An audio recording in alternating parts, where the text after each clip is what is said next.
Hello, and welcome to another episode of the Comic Book Chronicles.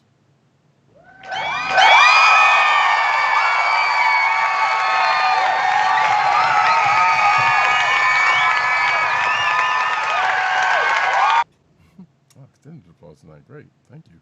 I am your host, Roddykat, and you can find me at Roddykat on Twitter. You can find me at News Nerds Need on Twitter. You can also find me on CB Caps on Instagram.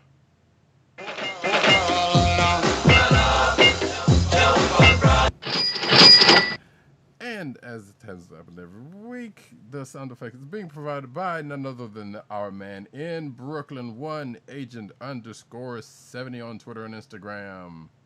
What's up, everybody? Where Brooklyn at? Where Brooklyn at? Where Brooklyn at?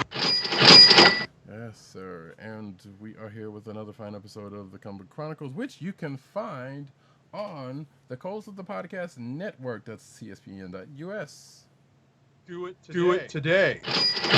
You can also find this here podcast on your podcast perusal place of choice, whether it be Google Play, Apple iTunes, aka Apple Podcasts, Spotify, or the Coast of the Podcast Network's SoundCloud page. You can also find a whole lot of other stuff on SoundCloud, but we're not gonna get into that. We do record. I guess I will say this up front, since I rarely do this.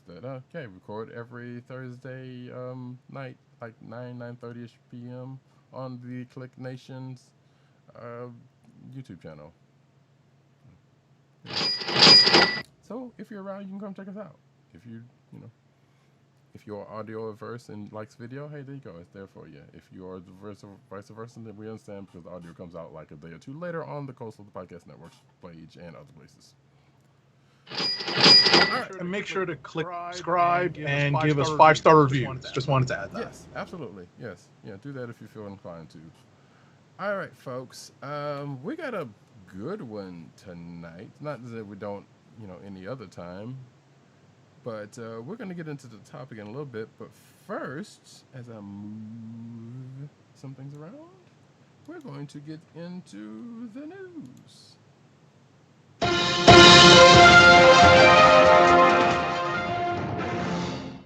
All right.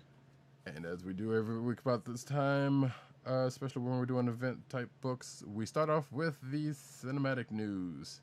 First off, DC Universe's Harley Quinn will soon stream on HBO Max. And I believe that was a report that came out that has been recently confirmed with some other news that's coming up next.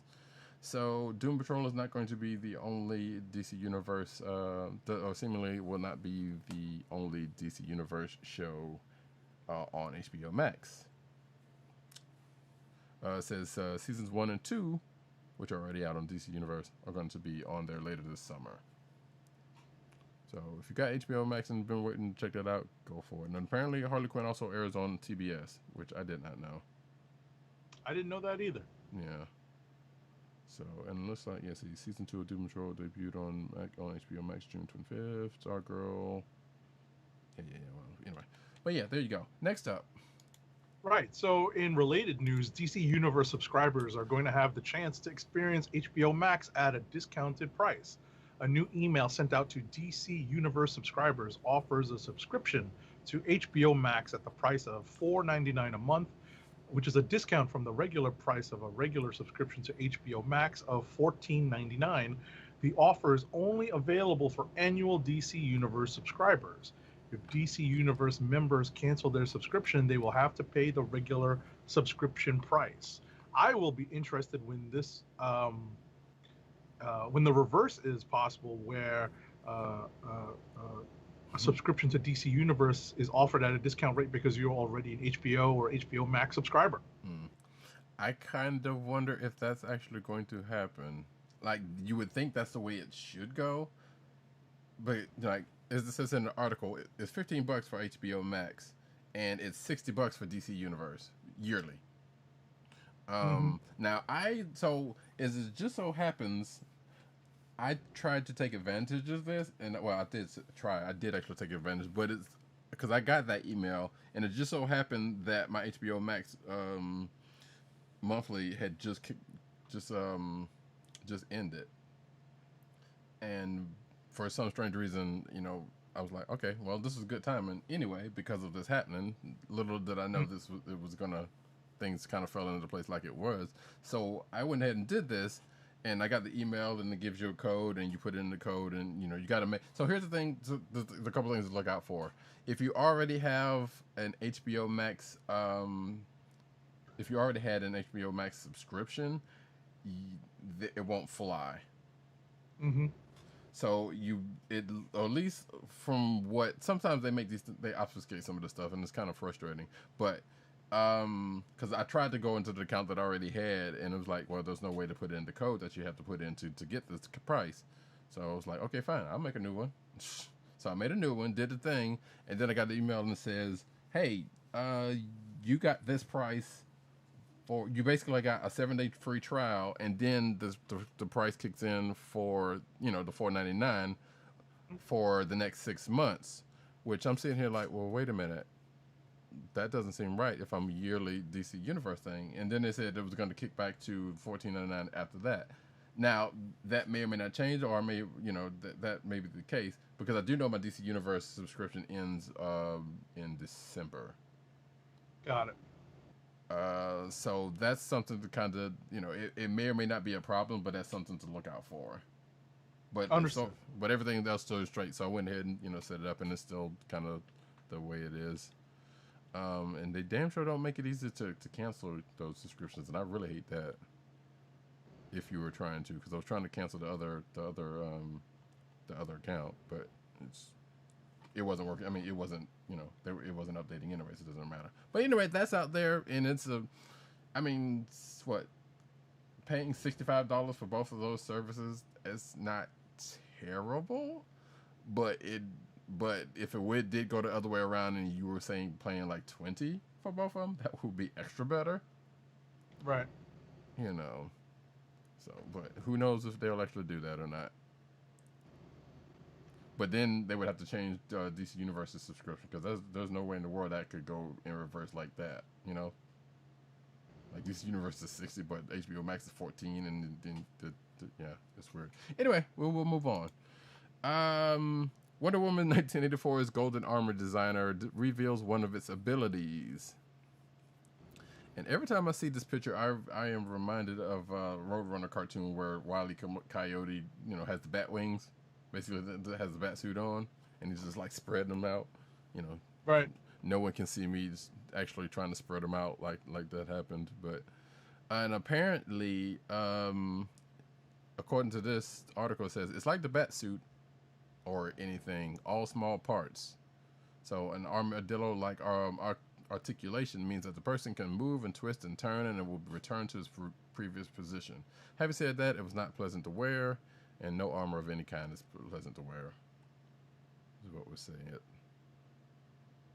I'm assuming that's, yeah. So there you go. There's that. Next up. All right. So in the adjacent to the Me Too movement apparently, with the announcement that HBO Max would be bringing some version of Zack Snyder's take on Justice League to the streaming service, actors involved with the production have become increasingly frank about the movie's troubled path to box office and critical disappointment. But in recent days, Ray Fisher has made those discussions even franker. Is that a real way to put it? Even more frank? Yeah, I would think even more frank, personally, but I don't. I know it's a copy and paste. I know it's not you. Yeah. Fisher played Victor Stone / Cyborg in the movie, and is still set to get his own standalone DC Comics movie at some point, allegedly. And earlier this week, drew eyes with a tweet decrying Joss Whedon's handling of Justice League, sharing a clip from the film San Diego Comic-Con presence in 2017, in which Fisher described Whedon as a great guy, and that Zack Snyder picked a good person to come clean up and finish up for him. Fisher said he was forcefully retracting everything he'd said about the director. Okay. I mean, yeah, so apparently he fostered a gross, abusive environment on set. Okay. Yeah, I mean, it's not the first time. I'm not dismissing. You know, Yeah. I'm not dismissing. I'm like, okay. Yeah, it's not the first time that Josh Whedon has had some issues about him, or Zack Snyder, for not necessarily his things on set, but the way they handle certain things, certain topics, and certain characters. Right. So, not surprised. But yeah, and it's kind of weird. Well, not weird, but it's like, okay, yeah, you got it. You kind of feel like while you're talking about the movies, while it's still out, you know, or coming out, you kind of have to talk about it in a certain way because that's when that looks bad. But then afterwards, it's kind of like, well, you know, depending on your situation with that, you know, with the movie going forward after that, you know, you pretty much have license to tell it. Right. So I don't know. Anyway, yeah, that's the thing. It's real sad because like, and a lot of people on Twitter, well, people have been on Twitter been saying, it was like, yeah, basically like what I just said, like, yeah, Whedon's not been great at times on things, nor Zack Snyder, so it is a thing. Anywho, J.K. Simmons has already filmed another appearance as Spider-Man's J. Jonah Jameson. So it says here that J.K. Simmons has revealed his cameo at the end. Has revealed that his cameo at the end of Spider-Man: Far From Home, as JJJ wasn't the last we'll see of the character. He was doing an interview with SiriusXM's The Jess Cagle Show. I don't know who that is. Whatever. Simmons revealed that he has already filmed an additional cameo as the iconic Spider-Man nemesis, and that another appearance is in the works. And he basically quotes and said, yeah, he'll be back as Jameson, and there's a future for J. Jonah Jameson as our several-year hiatus, and just kind of goes on there about it. So, cool. Next up. All right, next up. So the Russo brothers had to give Tom Holland a crash course in some older movies because he had not yet seen Star Wars when he was cast to play Peter Parker. So, and that obviously played a role in... the Star Wars movies play a role actually in Peter Parker's character in the Marvel Cinematic Universe portrayal. So, since it turns out that Holland himself hadn't watched the movies, in an interview about their Pizza Film School series for Fox, directors Joe and Anthony Russo described their reaction when Tom Holland revealed that he had not yet seen The Empire Strikes Back. They were in fact stunned, Joe Russo said. Quote, "We adore Tom, but I'll tell you, getting to know Tom is a young man. He is a very young man." I mean, yeah. That's why... Sorry? No, I was about to say, that's why, one, it makes that whole scene in Civil War that much more amusing. Of course. And two, it's like, well, yeah. So, and I know people get like that. It was like, wait, you haven't seen this movie and that movie? And because Lord knows I do it. But also, I was like, well, he's young. Like, most of the majority of those movies, you know, are older than him. Right. So, and a lot of people don't get to see them. Like, not saying one way or the other for it, but it's like, it's not outside of the realm of possibilities, even with something as big as Star Wars film, or as pop culturally big as Star Wars films that people have not seen for one reason or another. But it's always funny when that happens. Right. So the Russos go on to say that Empire Strikes Back is twice his age, and they've since gotten him to invest some of his time watching some older films. Hence, the Pizza Film School. Holland needed to go to Pizza Film School, so that's pretty amusing. Pizza Film School. If Fox wasn't attached to that, I'm like, I love that name. That's all I'm gonna say. I may or may not actually watch that. I don't know. Next up, let's see. Sony's still questioning whether a Silver and Black movie could work without Spider-Man.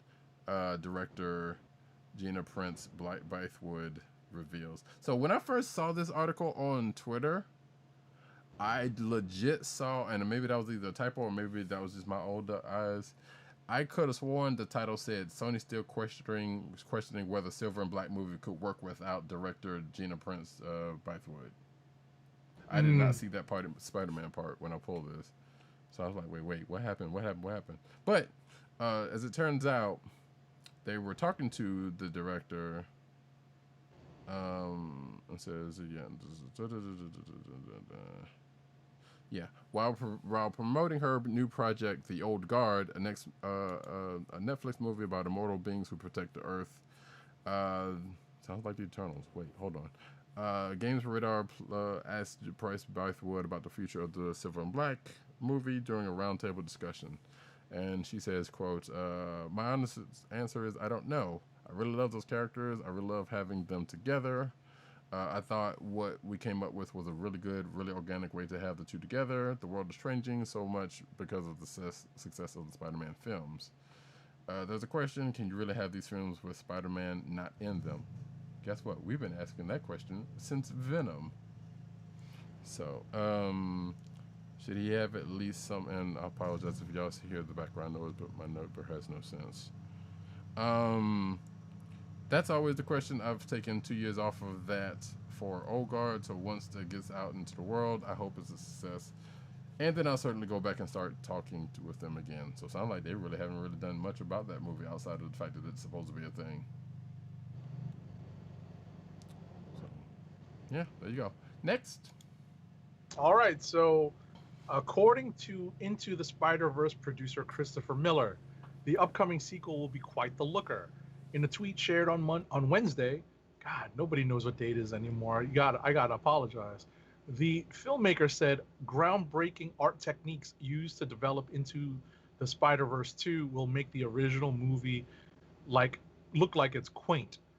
For reference, the first Into the Spider-Verse's art design and animation drew high praise upon release, and the movie still looks incredible 2 years later.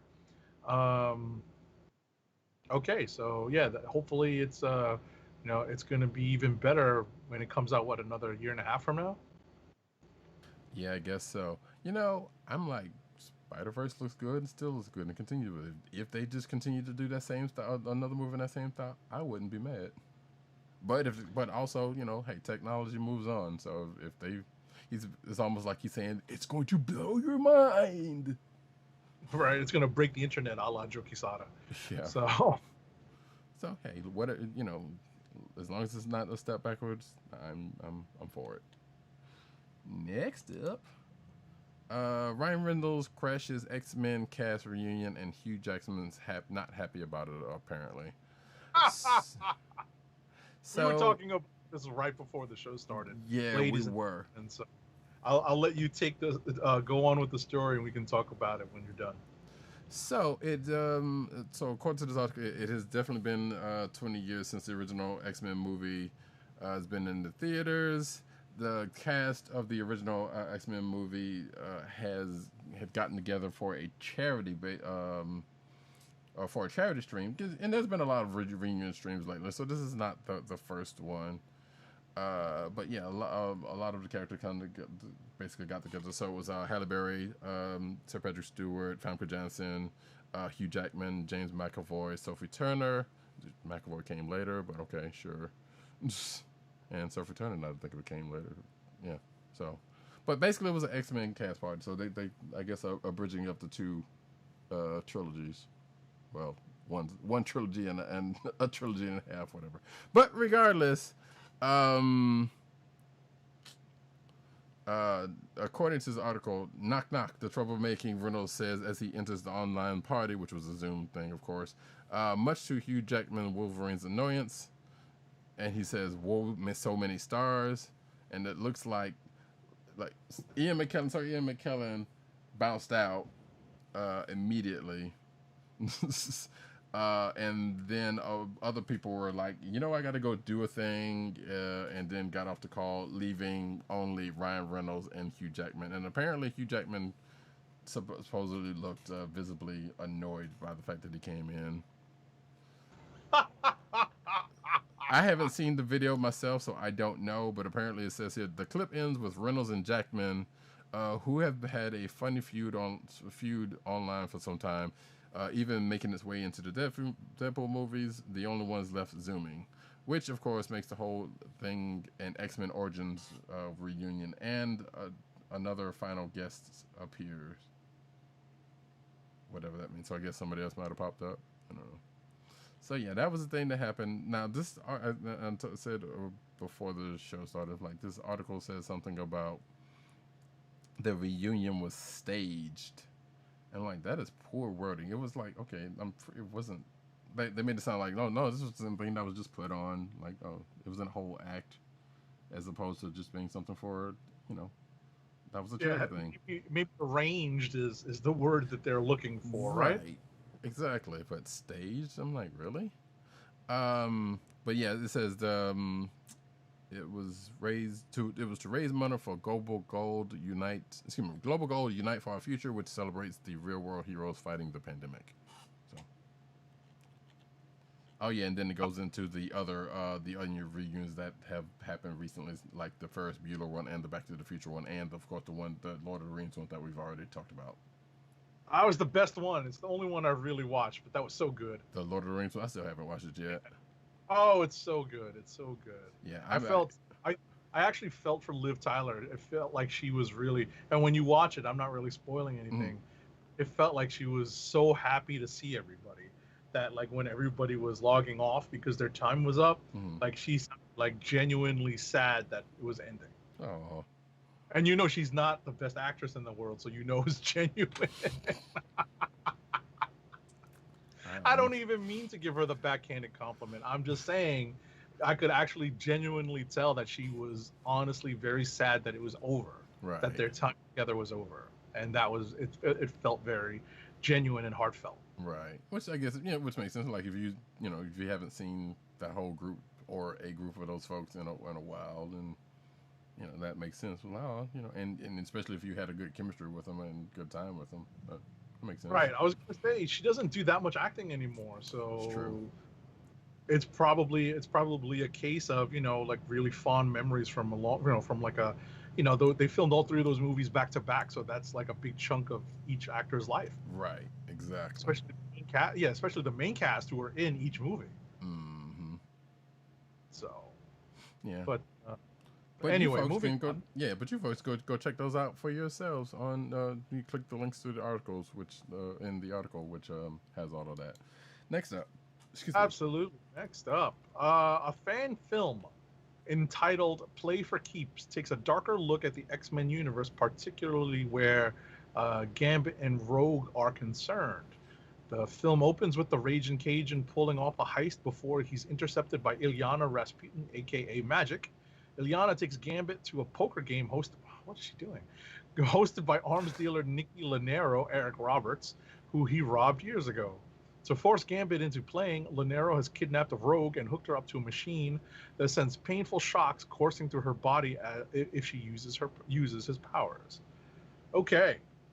Yeah, I have not watched this film, but yet anyway.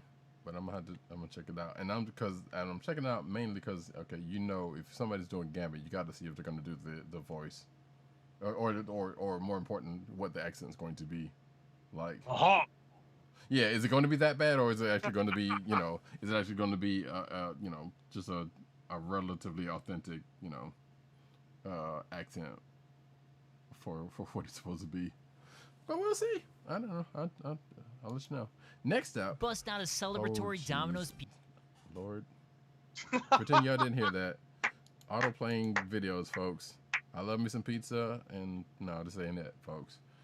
Especially not Domino's. Anyway, new Teenage Mutant Ninja Turtles movies reportedly in the works with Seth Rogen producing.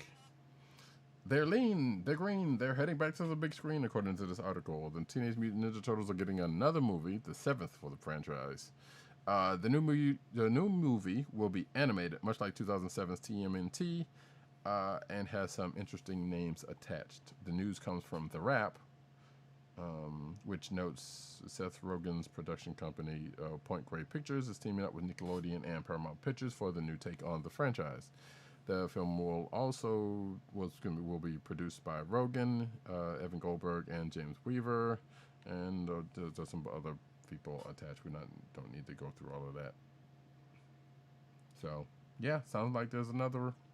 I think The Wrap is a rumor site. That's why I said reportedly. I put in reportedly, but it's probably going to happen.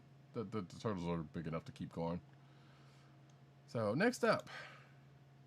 All right, so insert superlatives and profanity here. You don't have to tell me twice. The Boys, Amazon Prime's adaptation of the darkly satirical superhero comic of the same name, is returning for its second season with a 3-episode premiere on September 4th, 2020. Amazon shared recently in a press release. Following that premiere, new episodes will air every Friday, ending on October 9th, making for an 8-episode season. The second season is going to reportedly find the boys on the lam, fleeing from the Supes and trying to fight back against their big enemy, Vought. The Boys stars an incredible ensemble cast, including Jack Quaid as Huey, Karen Fukuhara as Kamiko, Carl Urban, aka what's his name in the character's name in Lord of the Rings? That was on the tip of my tongue. We were just talking about it. Well, Carl Urban is Butcher. Boromir? And the fantastic. What's that? Boromir? No, not Boromir. It was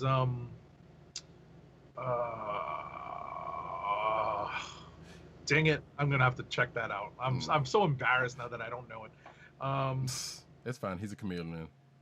And the fantastic Aya Cash as a new addition, Stormfront, a new soup with an undoubtedly untrustworthy agenda. Okay. One, have you seen any of this? What, The Boys? Yeah. I saw the first season. It's good. I've still not checked it out. And every time, it seemed like every other time, well, with the exception of probably the last few years, every other time I used to see Carl Urban, I was like, oh, wait. Like, cause he usually always shows up in something that's like, oh, wait, that's actually him? Because he always looked, for a lot of people, he's always looked different in each role up until, like, the last couple of years. Well, he looked like, whatchamacallit, McCoy. Well, at least his version of McCoy. Oh, yeah, he totally took that role. Yeah, but, like well, up until then, it's like the other stuff you see him in, it's like, okay, wait, that's him? Because, like, I totally forgot he was in Lord of the Rings. And, like, some of his other earlier stuff, it's like, oh, right, that is him in there. He just looks so different. Anyway, I had to check out The Boys one of these days. Aylmer. Okay, there we go. I had to look it up. I'm sorry. I lost a couple of points of genre and nerd cred just now. I'm going to have to, I haven't read the books in a long time. It's not on my list of things to read. I've got way too much other stuff to read. But I think much like we did earlier during pandemic season, I'm going to have to punch in Lord of the Rings again at some point and just watch it. Like, I don't think I ever watched... See, that's the thing, because Aylmer wasn't in the first movie, so that's why his name didn't pop up right away. Okay, right. He's in Two Towers, so I'm going to have to put in Two Towers next and watch that. Right, because we had just talked about it when we were talking about that reunion thing, and we both ended up watching, not about a reunion thing, about the thing that came up, I think, during the reunion thing with Sean Bean and his meme-worthy... Oh, yeah, the script reading, right, exactly, reading the whatchamacallit, one does not simply... Exactly. Yeah, and we both ended up watching Fellowship. Yeah. Mm-hmm. And I told you then, I was like, yeah, I might actually go back and watch all I know I was going to definitely watch that, but I had tempted to watch the rest, the other two, or matter of fact, the other four, but I'm like, that didn't happen. That wasn't going to happen. No, you know what, now I'm just like, I'm going to watch Two Towers, if not, partially tonight, tomorrow, before... what I'm waiting to watch comes out, when I'm ready to watch it. We'll talk about that later. For sure. And speaking of genre stuff, on that last article, I just saw something, and it has very little to do with what we're about to talk about in a second, but, and then I had to reread it, but it was like, so apparently there's an article about Val Kilmer's 14 greatest genre movie roles. And I was like, if Real Genius is not on here, I'm writing. But then I forgot it does say genre, which means, a specific thing. So the stuff now, say what you want about Val Kilmer. He might be a little trash these days. I can't remember. Yeah, but he's also suffering from his health. His health is gone right south. Yeah, and that article mentions that, and I think that's probably why they did this stuff. But retrospective. Mm-hmm. Yeah. And people forget that he was the voice of Kit in that Knight Rider remake. And of course, huh? No kidding, I didn't know that. Mm-hmm. I remember watching it. Like, that show did not last long at all, But I'm like, okay, they could have had something there. It did not. Yeah. But yeah, the stuff you'd know him from, like, you know, the Top Gun, obviously, and yeah, he did do that Jay and Silent Bob remake and some stuff. So I was just kind of, you know, just checking that out real quick. So we can move quickly on from that to Cobra Kai Season 3 will be released by Netflix as opposed to YouTube. Says Cobra Kai will live to fight another day. The YouTube premium series that picks up 30 years after the original movie, after the movie Karate Kid, has a new home for Season 3. And any potential future installments. The new season will debut on Netflix. Additionally, the 2 seasons of the show will also be available from the streaming service later in 2020. Nice. Yes, yeah. So apparently, this news comes after a report that Sony was looking to find the Karate Kid series a new home. Which is weird because, like, it's YouTube. Why would it not be there? There's stuff on YouTube that probably... I was about to say, these series cost money, though, so... Oh, yeah, true. But still, it's YouTube. And it's also Sony. But I get it. Like I said, I get it. But it's... There's other things going on there, I think. That's... Right, but you also can't compete with the number of subscribers that Netflix has compared to YouTube Premium. Sure. And if Netflix want to throw some money at it, they're not going to argue with it. Right. Netflix throws a lot of money at a lot of stuff, good and bad.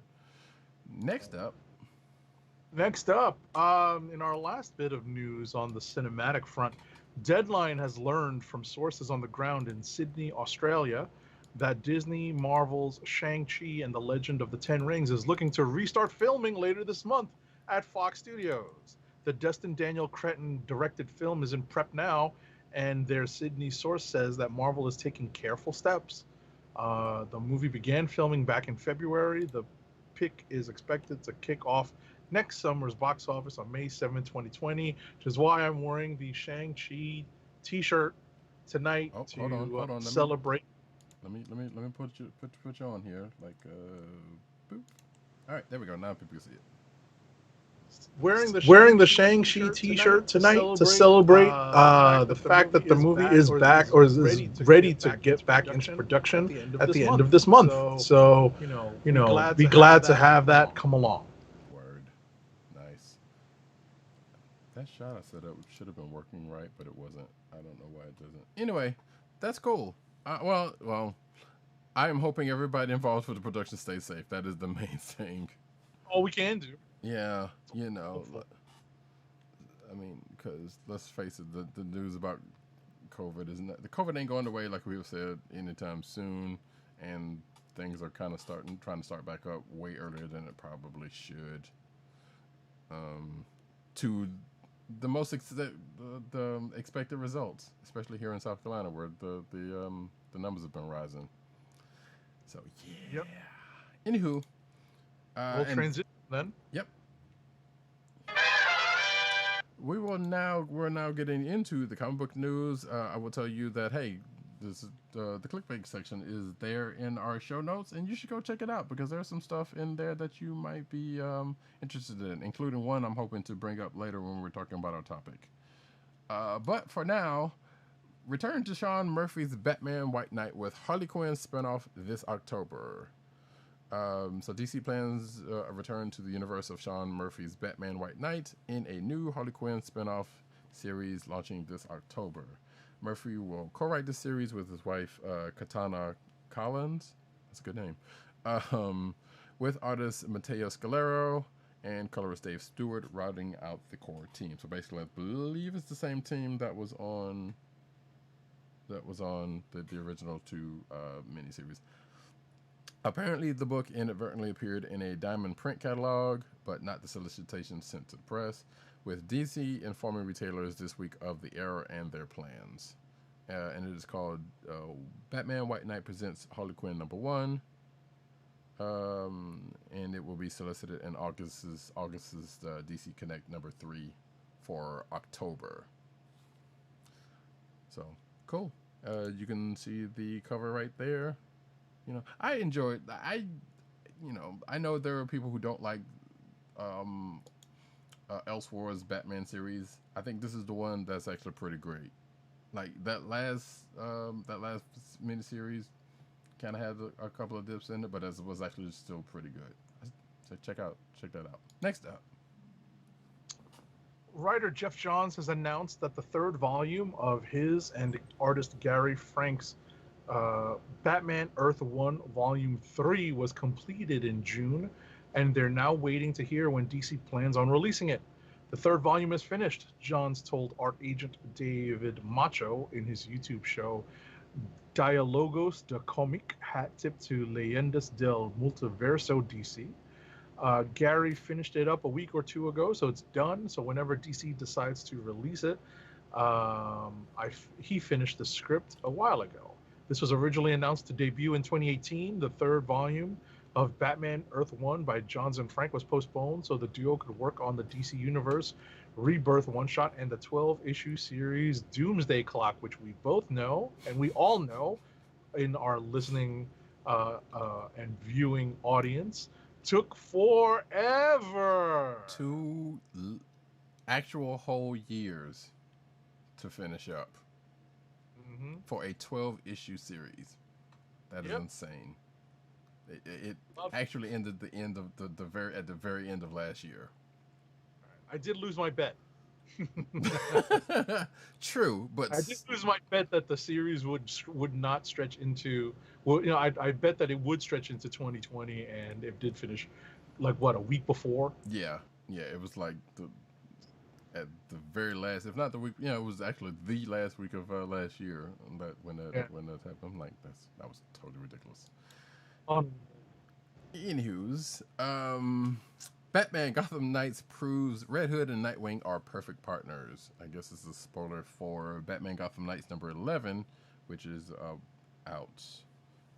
And I've not heard of this, but there's like 11 million Batman books out right at this point, so not a surprise.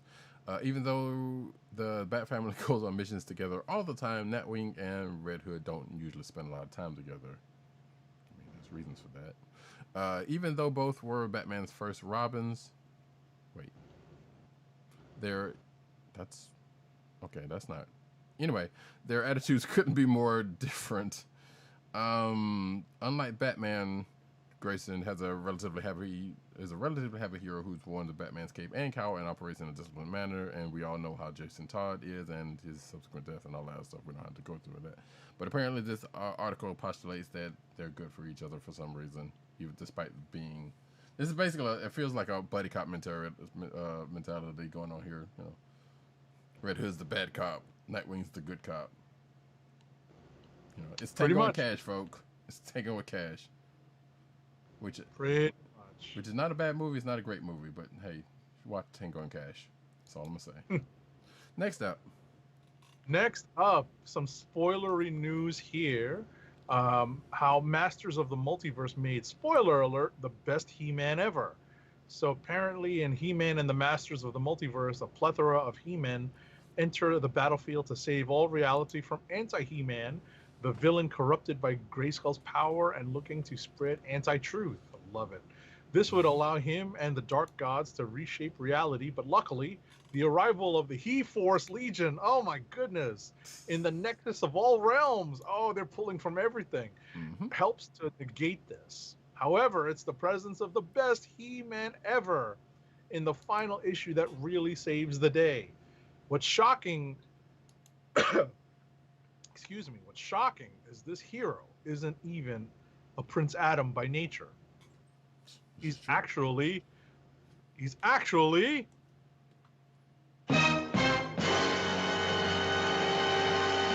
spoiler alert, Keldor, aka Skeletor from Anti-Eternia. Good Lord, with the anti stuff. Yeah.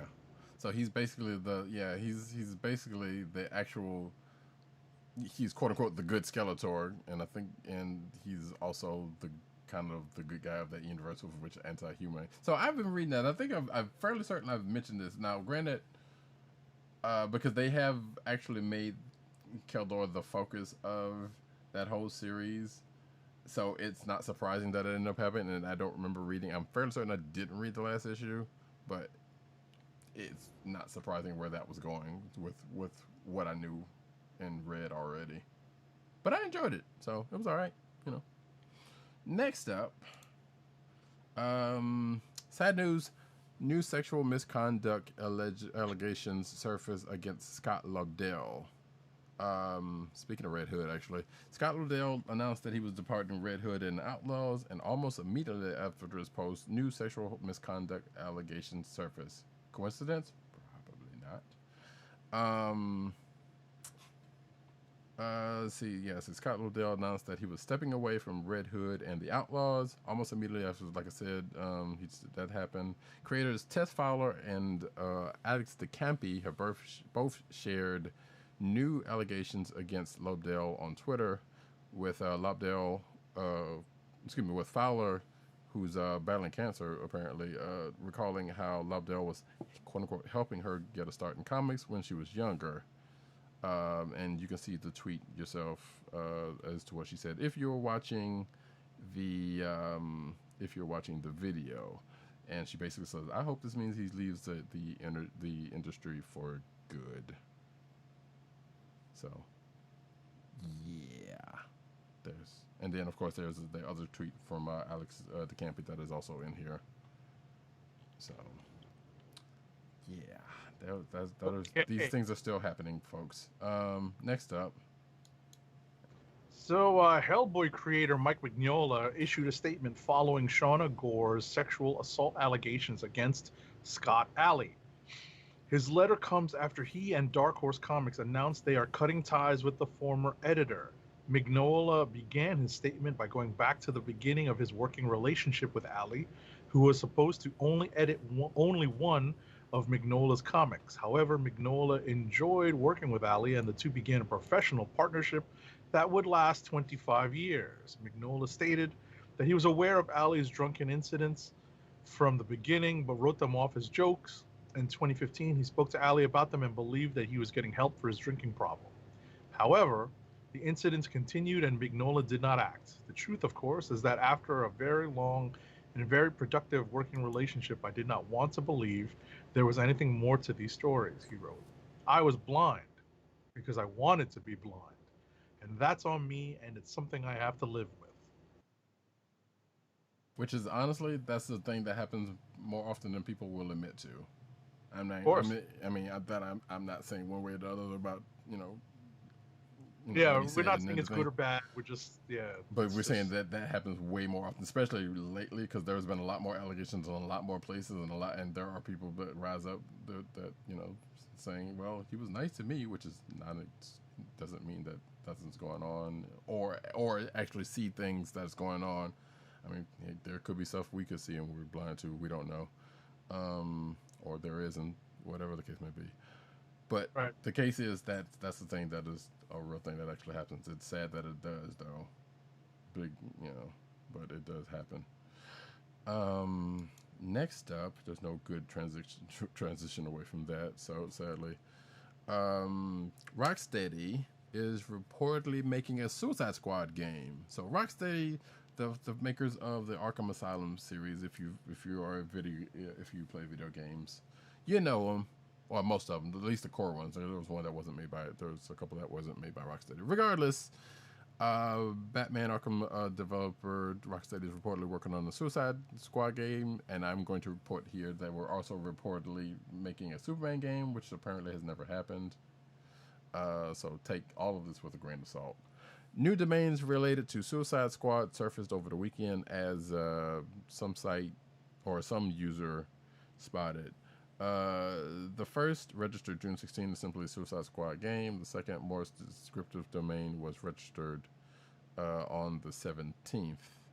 And I'm going to assume they were probably, because you can look at the records of some of that stuff. Maybe those domains were done by Rocksteady. Who knows? Because some of that stuff, one of those at least sounds like mobile games. But it also says here that these domains are curious, but ordinarily they wouldn't raise too much of a suspicion, especially with no clear link to Rocksteady. There we go, in their data. However, Eurogamer corroborated these domains and reports that the latter may even be the final title and indeed the running theme for a new Suicide game in the works at Rocksteady. We'll see if any of that holds any kind of water. Next up. Okay, so Marvel's Avengers is only a few months away. This is the video game we're referring to. And despite numerous streams and videos, it's not immediately obvious what kind of game Marvel's Avengers is. There is an article on Polygon that we are referring to, and it's fairly lengthy. So, there's, it outlines how the story starts with A-Day as the Avengers parade around San Francisco for the opening of the West Coast Avengers HQ, but things go wrong. There are missions during, that the article lays out. And there are 6 playable Avengers at launch: Black Widow, Captain America, Hulk, Iron Man, Ms. Marvel, and Thor. There's lots of, related things here. So you should take a look at this article if you're interested in finding out what, what is going to be in this upcoming game.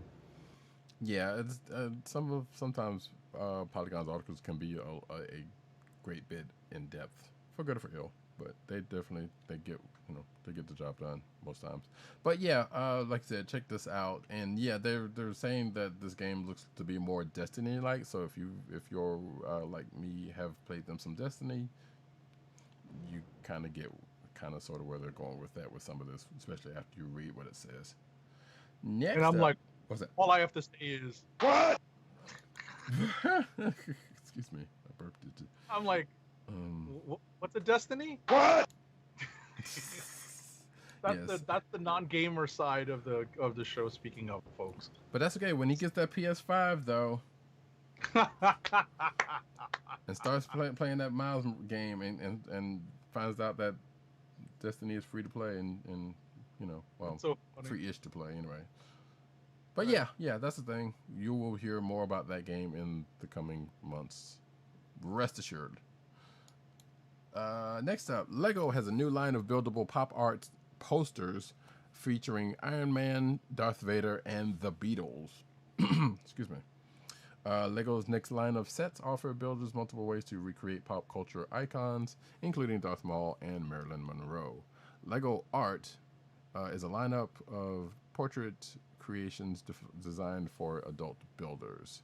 Each set features small bead-sized pieces and a canvas that you can use to piece together a pop art poster. Those of us of a certain vintage would know something similar to this called Light Bright, minus the light. Because that's pretty much what this looks like.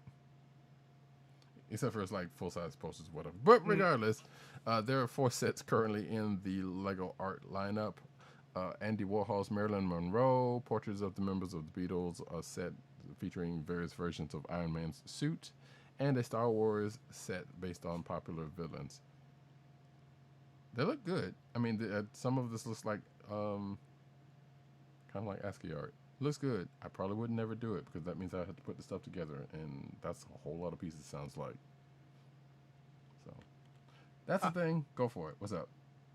No, I'm just laughing. I'm just like, yeah, it's like you got to work to create your wall art, right? Right. And people already do crazy stuff with Lego, taking a whole lot of time, so that's even more ridiculous.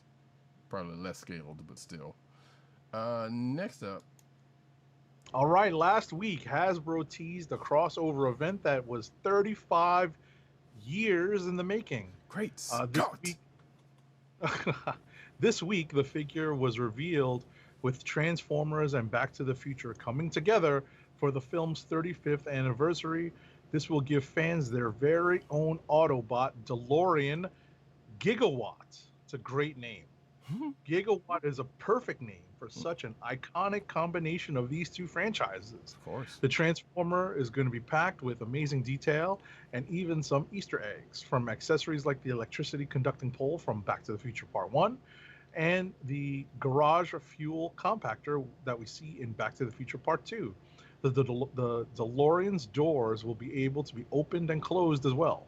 When collectors transform him into his robot mode, you will see the flux capacitor as the date readouts. 1985, 1955, and 2015 will be front and center, cover the first and cover the first two Back to the Future films.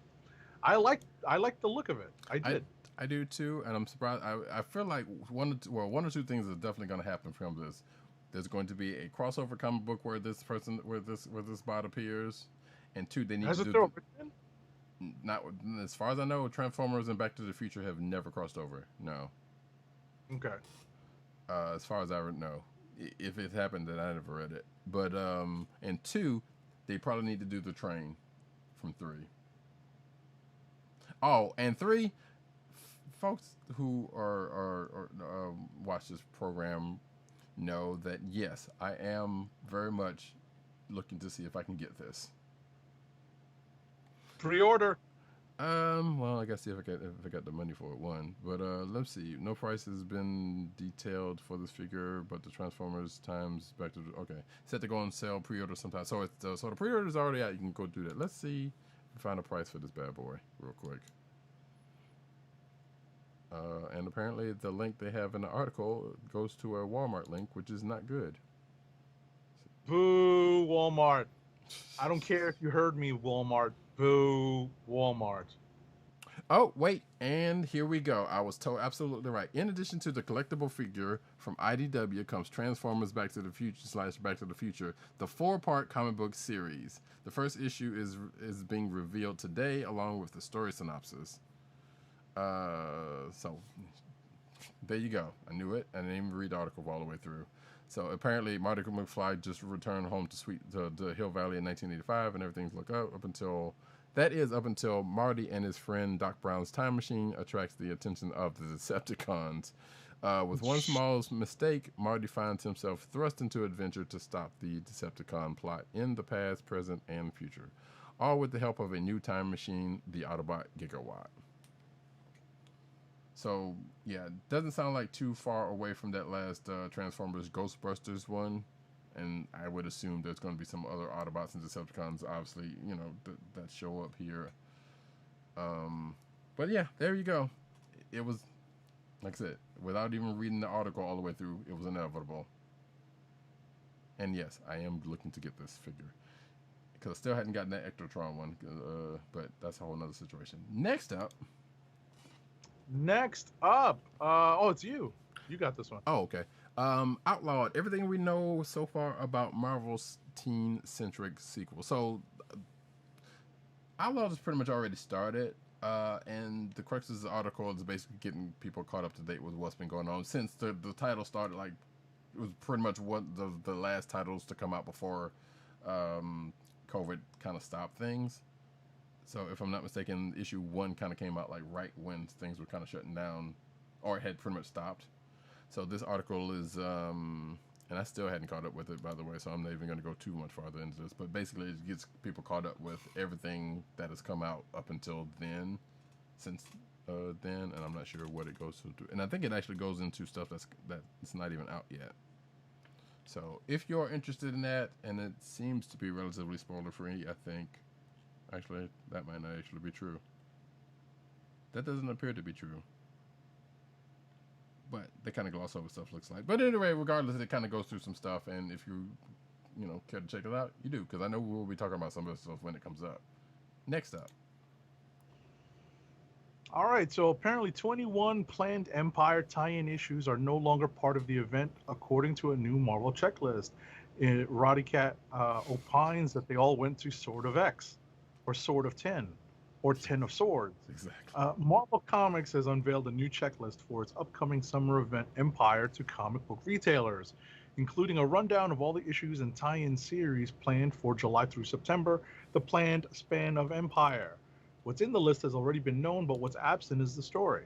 The crossover event was initially meant to launch in April, but was delayed due to COVID-19. The core limited series, several tie-ins, and crossover issues of ongoings have been rescheduled, but this new checklist is limited in scope compared to what was expected before the disruption, with 8 announced tie-ins not included in this apparently definitive list of Empire titles, which is sad because I think some of those books were probably on the radar of collectors and or the creatives who were behind the books. Mm-hmm. And maybe it was part of that whole pencils down thing where they decided to scale back the event. Or maybe they decided to give it to Hickman. Possibly. And that was me totally joking because I have no knowledge one way or the other, and it could very well be about how what Agent 7 is talking about, but it just seems kind of funny. It's equivalent exchange, folks. That's a thing, especially if you watch Full Metal Alchemist. So, and I'm also will say in closing, I'm tired of Wakanda getting invaded. Thank you very much. Next up, speaking of Empire. A resurrected Avenger remixes the team's battle cry, and this is I guess it's kind of spoilers for Empire Avengers Zero, which I think we talked about last week. Was that last week? Yes, because it was I think it was Tim's Click of the Week. So for Marvel fans, Avengers Assemble is a iconic phrase that's yelled on the battlefield of Avengers titles by the likes of iconic heroes such as Captain America and Iron Man. Fans of the MCU had to wait over 10 years before finally witnessing Captain America use the battle cry in Avengers Endgame, and that's because Joss Whedon is an ass. That was me saying that, not the article. Because remember how he teased it in Avengers, and this is like, okay, how you just gonna do us like that? Anyway, when all of Earth's mightiest heroes charged into battle against the Mad Titan Thanos. These two words are typically saved for whoever is the designated leader of the Avengers at that time, though it is not always reserved for the household names, which is true because there's been other people who've said it. There's been non-Avengers who's actually said it. Sure. But long story short, in Empire Avengers Zero, and spoiler alert, because I still haven't read it either, apparently the resurrected swordsman basically says a version of Avengers Assemble. And if you're watching the video, you can see it right there. There you go. Next. All right. This is actually the next story is something I spoke about last week in reviewing Captain America Marvels. About the story that was written as a tie-in to the Mad Bomb story arc from back in 1976. Mm-hmm. So without going too far into it, this is definitely spoiling some of the story. But this particular story that was published last week covers how the psychotropic bomb that was dropped in New York caused citizens to turn on each other, and how the edge of the Mad Bomb wave, affected certain parts of the city, including some of the harder hit, even before the Mad Bomb, some of the harder hit parts of New York City in terms of what was happening socioeconomically. This particular story stretches into portions of the South Bronx. So it was a pretty interesting read, because it leads one particular character that's introduced in the story down a path that at least definitely made some sense during the Marvel of the late 1970s. And also South Bronx. 'Cause you can't say it. Anyway, next up, the Mandalorian's coming to comic books, folks. Because, surprise, no one should be surprised or shocked by that at this point. Lucasfilm has announced plans for a new line of Star Wars comic books based on the Disney Plus streaming TV series The Mandalorian, which focuses on the titular bounty hunter and his trials and tribulations perfecting an infant known colloquially as Baby Yoda. From malicious villains that want to learn the secrets of the child's extensive force powers. We still don't know, because they how they ended things on Mandalorian. And actually, it's worth a watch if you haven't watched it. I may actually do a rewatch before season 2 happens. But yeah, announced as a part of a wave of new Mandalorian products across multiple publishing media, Lucasfilm plans call for comic books from both Marvel Comics, the Walt Disney Company, and IDW Publishing, who publishes the Star Wars Adventures all ages comic line. So there you go. That's the thing that's coming. I'm sure we will absolutely let y'all folks know when that happens. Next up. Spoiler alert, Marvel has a new Illuminati. and it could be connected to a massive threat. So apparently, the once and future Green Goblin, Norman Osborn, had a meeting in the latest issue of Ravencroft, number 5, where we were officially introduced to Marvel's latest shadowy organization, Janus. Wasn't that from James Bond? Janus, You would think, probably. right? In addition to revealing its members, the comic also teased a possible connection to the coming of Null. Right, and which is a name we've talked about in the last definitely sometimes this year with the Civil Server Black series and other places Null's popped up.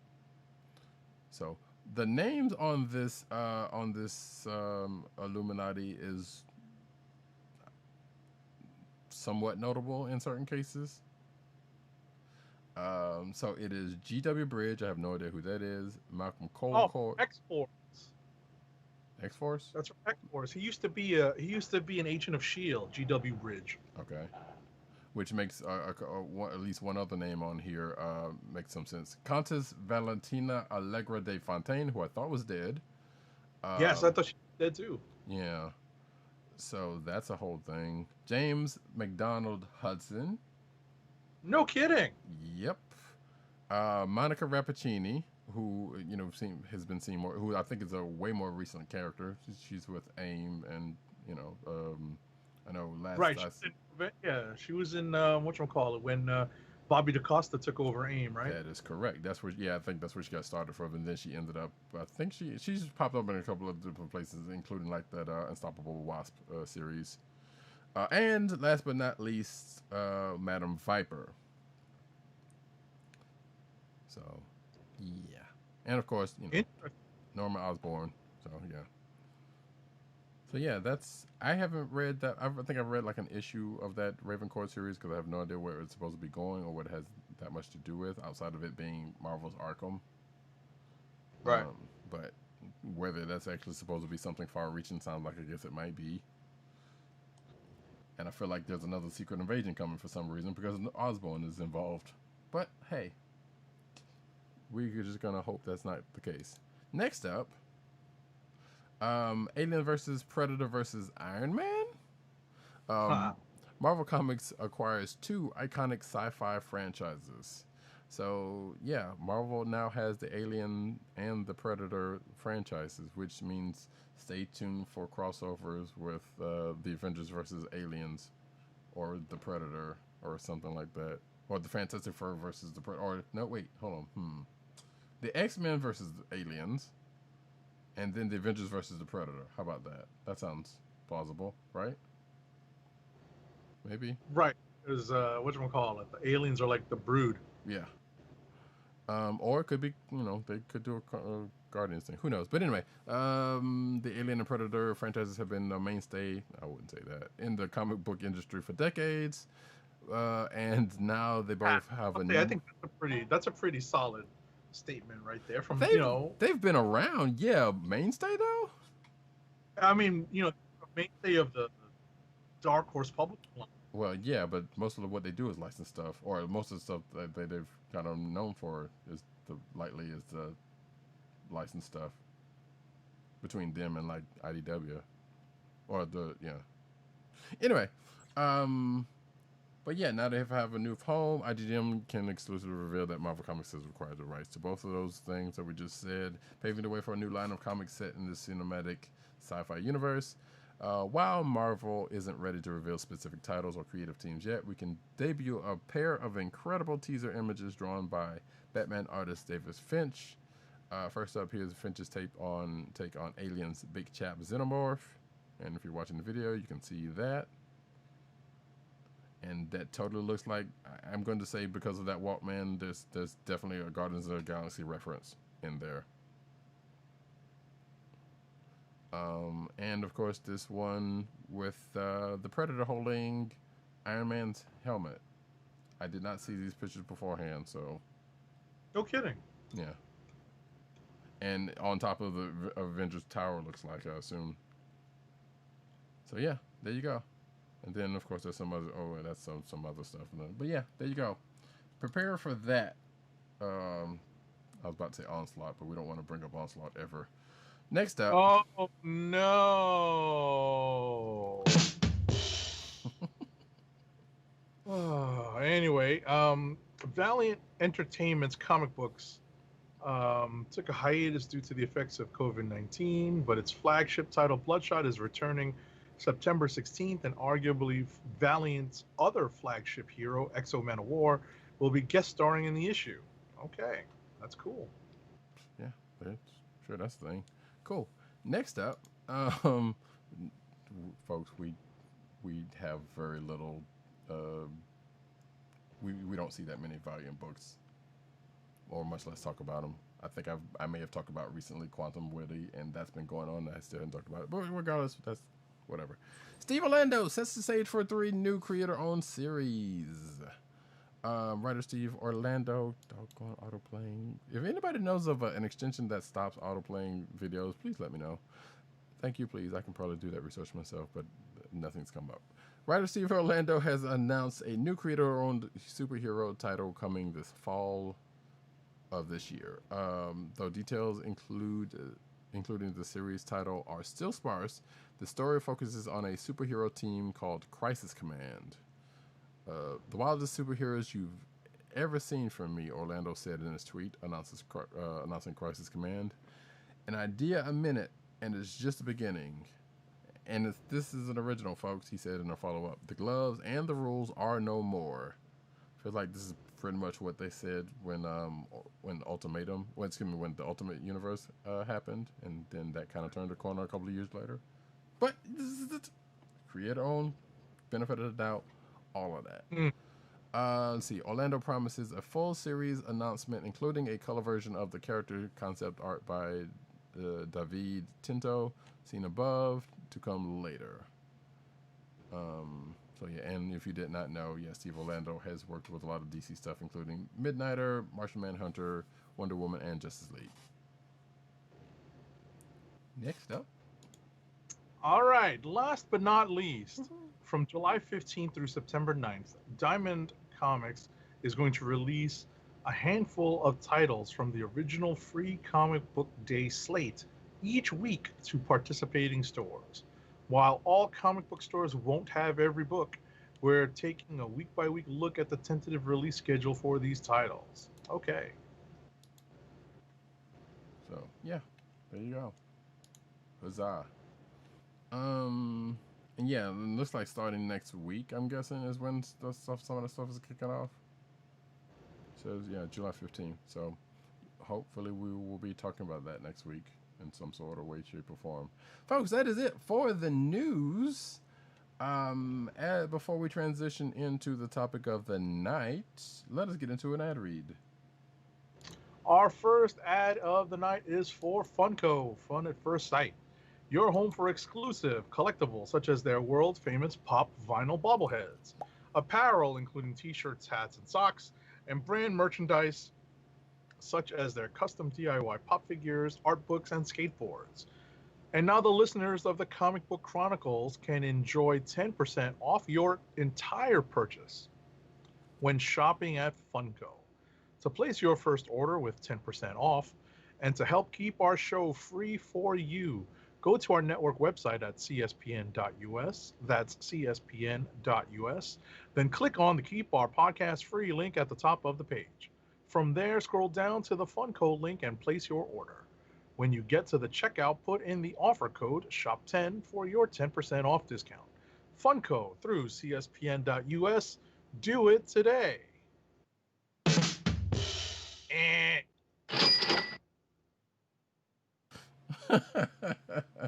Gotta love it. Hit the wrong button. That's fine. Maybe it was appropriate. Who knows? But yes, folks, we have a treat for you tonight for tonight's topic. It is a New Mutants double feature. In fact, as I need to transition over into the shot with us, there we go. Do this like I know what I'm doing.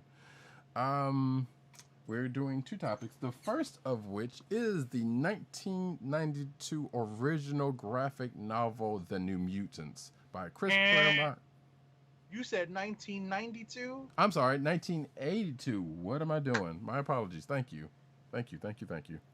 Yes, 1982 Marvel graphic novel, the New Mutants by Chris Claremont and Bob McLeod. So as we tend to do, and that we are also doing. Actually, I would just go ahead and say it. We are also doing the 1983 saga, 3-issue New Mutants saga, Demon Bear, which is going to be, is what basically the hopefully upcoming movie is going to be based off of. Right. So and that's the reason why we put this particular topic and series of books into our schedule and rotation, because in anticipation of New Mutants hopefully being released at some point this year, or sometime soon, it's time that we got ourselves caught up with the events, these characters and the events that the movie is going to be based upon. Absolutely. So so a little, as we tend to do, and I guess this should go without saying, but if I didn't put the spoiler tag before the show, like I'm probably going to start doing, so we will be basically talking about these issues and these books, thoroughly enough. Anyway, let's put it, because the OGN is pretty, kind of goes through. But also, like I said, before we get into that, we will go through what was going on around the time that the original graphic novel that we're going to talk about first comes out. So, a couple of things to note right off the bat. As a matter of fact, I'm going to quickly flash the cover of the graphic novel for the folks on the video. And as you can see, it says at the top it was $4.95 because books were so basically Marvel was doing a line of original graphic novels. I can't remember where this one came in on. Like, I want to say there might have been a few of them. Wasn't Captain Marvel's first? Captain Marvel, the death of Captain Marvel was number 1. This is number 4. Oh, right, because that's right, because it says at the top the number 6. Because I forgot they were doing that for these graphic novels. So yes, this is the 4th one in the series. I can't remember the other ones that don't matter at this point, because I don't know if we're going to get to those. But regardless, so they've been doing a series of these. They've been putting them out in trade form at the time. Also, worth noting, as far as the characters are concerned, real quickly. So the X-Men at this time were presumed dead and or missing, which was probably not the first time. Might be the first time, now that I think about it. I don't know. But they were presumed missing. Xavier and Moira McTaggart was the ones left on Earth. I actually ended up doing the reading of the issue, or at least a couple of issues prior to, this starting to take place, because it is referenced in the at least the one issue where it actually happens is referenced in the graphic novel. Also, another thing to know, so Illyana Rasputin, Colossus' little sister, had just basically had a time jump of her character, because in the issue that was it 160 or 160? So in Uncanny X-Men 161, the X-Men end up getting taken away as they were partying above on a Shi'ar ship. So they get taken away by Deathbird and whoever else, but Professor X was recovering from a coma that he was in the couple of issues before, and the X-Men had just finished fighting Belasco, and I think Sim, who come up later in another event that hopefully we may get to, involving the mutants, and specifically Illyana. But let's see. So Illyana was like 6 years old, or 6 or 7 years old. 6 years old, and then at the end of the issue, she ended up jumping into a 13-year-old body, or into her 13-year-old body, because of what happened during the issue. So she's a little older now. However, it has nothing to do with this graphic novel, but it will. But this is going to play in later on, sort of, with when we talk about Demon Bear. And she's still not on the team of New Mutants. In fact, the team of New Mutants that we have are the original team of Cannonball, Mirage, Sunspot, Wolfsbane, and Karma. No Doug Ramsey, no Cypher, no Warlock to be seen. Although when we get to Demon Bear, we'll get some shades of that, and no Magma, who ends up showing up in between then and Demon Bear. In fact, Cypher doesn't even show up before Demon Bear, so that's a whole nother situation. But and Illyana at some point joins the group. So this is where we at. Oh, and also because of the fact that the X-Men are gone and presumed dead, Professor Xavier is kind of at a low point and feels like, yeah, he don't want to send another group of children to die, even though he continues to do that often. Ha! But here is where we are at the start of the graphic novel. So you kind of want to take it? Sure. I mean, we find ourselves on the slopes of An-Marag, and I keep thinking they're on Morag. Is Star-Lord not far from here? That was my very first thought. Nice. But they're in the Northwest Highlands of Scotland, and we find someone being not assaulted by, but definitely startled by a wolf. And this person we find is actually Moira McTaggart. And this wolf is none other than Rain Sinclair. Yes. We are at least I am enjoying understanding how to pronounce her name now. Nope, I love it because as soon as I opened it up and saw this, I thought the exact same thing. Right. So, all those years of calling her Rane, right? Mm-hmm. So Moira has kind of found herself surprised by the appearance of Rain Sinclair in her wolf form, but sees Rain transform from wolf to human and all of the stages that she occupies in between, and discovers that it's someone that she knows. She actually is familiar with Rain Sinclair, someone who she delivered as a child way back when, 14 years prior. And now that she has, entered puberty, she has exhibited what Moira deduces to be some sort of mutant power, because she had anomalous DNA matrix in her blood. Oh my goodness, she had an anomalous DNA matrix in her blood. You gotta love Claremont, man. Right? And of course, she deduces that she could be a mutant. And of course, it wouldn't be a mutant store if there weren't frightened villagers with pitchforks, shotguns, and torches hot on her heels. Mm-hmm. And they're trespassing upon Kinross land, which is, I guess, Moira McTaggart's ancestral land. And that's basically her way of getting these folks to stand down and beat a quick retreat, because that's essentially, she essentially pulls rank, literal rank on these townspeople so that she can get Rain to safety. The next character. Oh, I was about to say, before you go on, this is probably be the time to mention that. So this book is from 1982, right.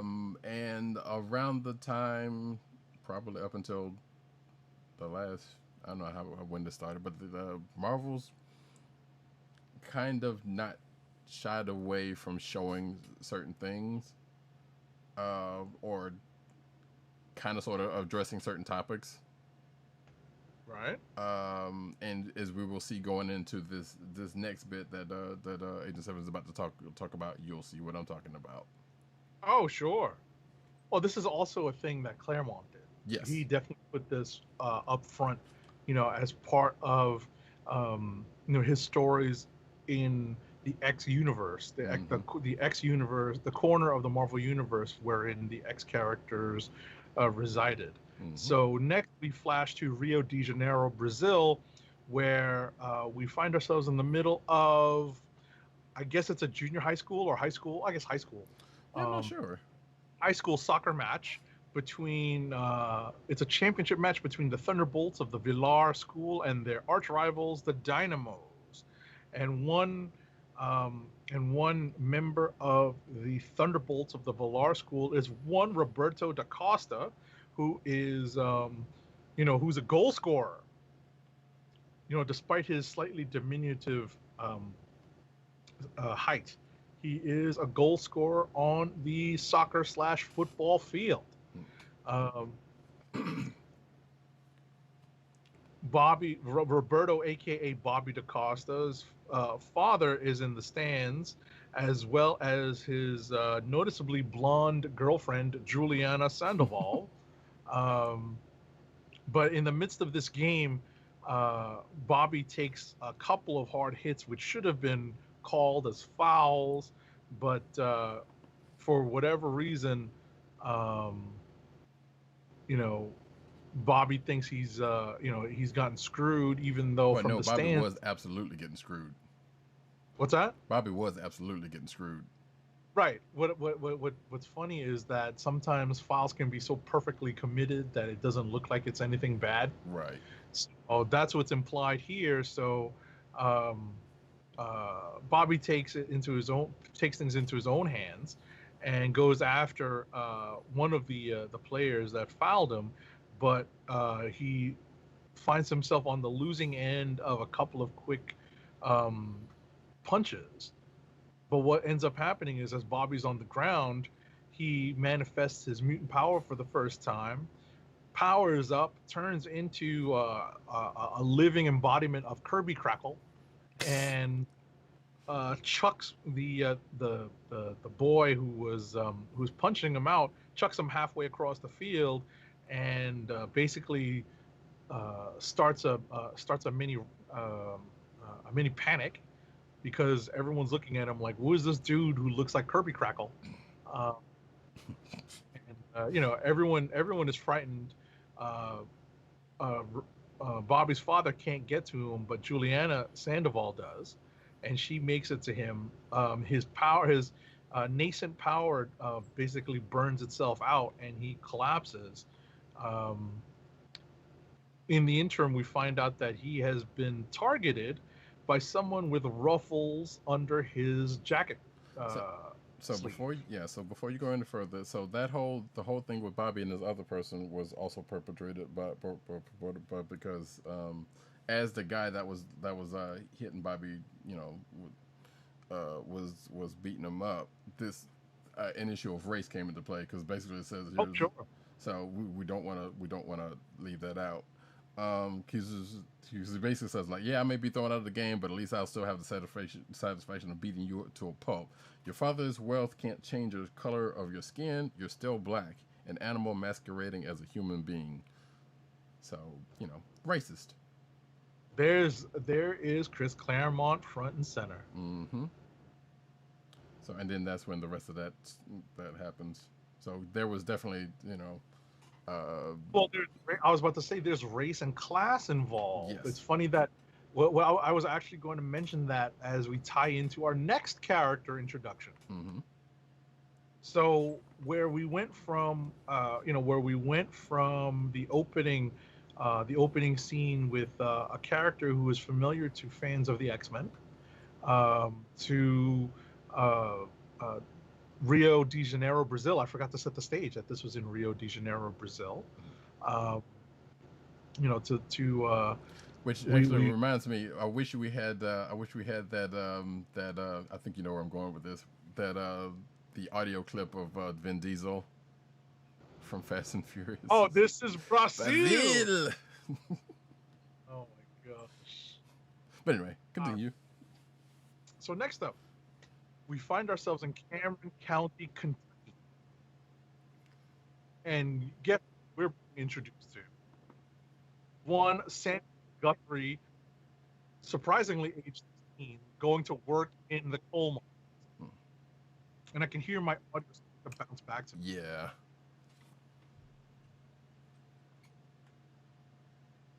So I don't know if you want to take this section, see if it goes away. Whatever you're saying is coming through the audio, so there's not much I can do about it. So. All right. Well, because I hate to do this the audio. Yeah, it seems to be trying to work itself out. You sure you don't want to just cannibal? I'll take this character. Sure. Okay. So yeah, we cut to Cameron County, Kentucky, where, as Agent Seven was saying, we meet up with one Samuel Guthrie, aka Cannonball, age 16, working in the mines, who's would granted that's not unheard of for a place like that, you know. Um, but yeah, so and I will post it here. So I was watching X-Men the animated series, and the one of the last episodes was basically introducing Cannonball, and a similar scene happened, except for in this case. So Sam's going to work, and he's talking to the people around him, and they're saying, "Hey, condolences to about your dad dying," and Sam's talking about, "Yeah, thank you," and now that my dad's gone, I'm the man in the house, so I have to provide, which is why he is going to work in the mines. So we don't know whether he's invulnerable when he's blasting yet, and I'm sorry for ruining that for later, but whatever, it was going to come up at some point.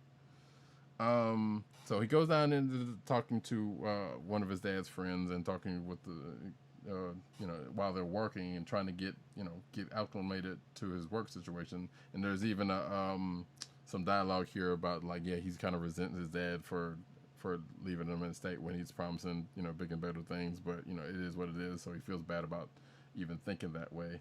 But then a cave-in happens as they're working, and this is where Sam's mutant power manifests itself when he's trying to save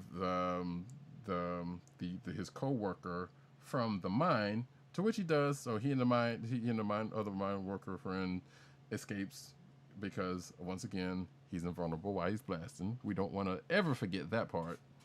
And they land a little while, they land outside of the mine, and people find them, and there's like, oh, it's a miracle that it happened, and Sam's was like, I don't know how that happened, it was me, I did it. And of course this cloaked figure with the ruffles is also watching him as this goes on. And then we cut to the next scene, which my favorite New Mutant. There you go. So we find ourselves Medicine. Oh, now I'm like, oh. The Medicine Bow Mountains near the town of Sundance, Colorado. This is before Robert Redford discovered the town so that he could have a film festival there. Danny Moonstar is essentially meditating and meets up with a friendly mountain lion. Gotta love the friendly mountain lion. The friendly mountain lion that comes up to her and is just looking to cuddle, but the cat recognizes a scent and skedaddles.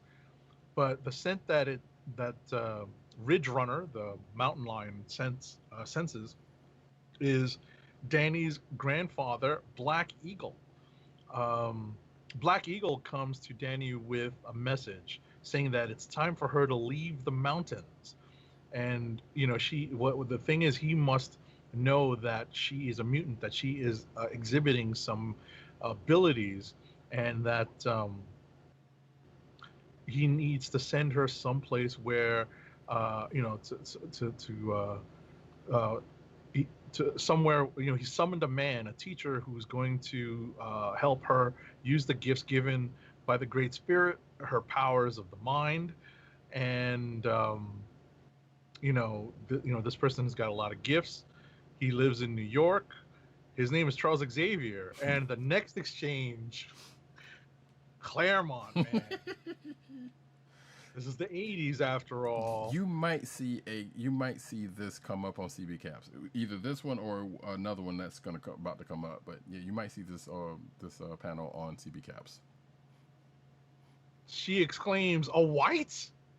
You would send me to an Anglo? Oh my goodness! You gotta love the representation here, ladies and gentlemen." Yeah. We're talking. Roddykat and I were talking about this just before the start of the show. And it's remarkable that, and I don't want to get too far into this because it's actually going to come up later, but it's remarkable that the X Office and Claremont put in such a diverse cast of characters into the New Mutants, and if you didn't think that representation,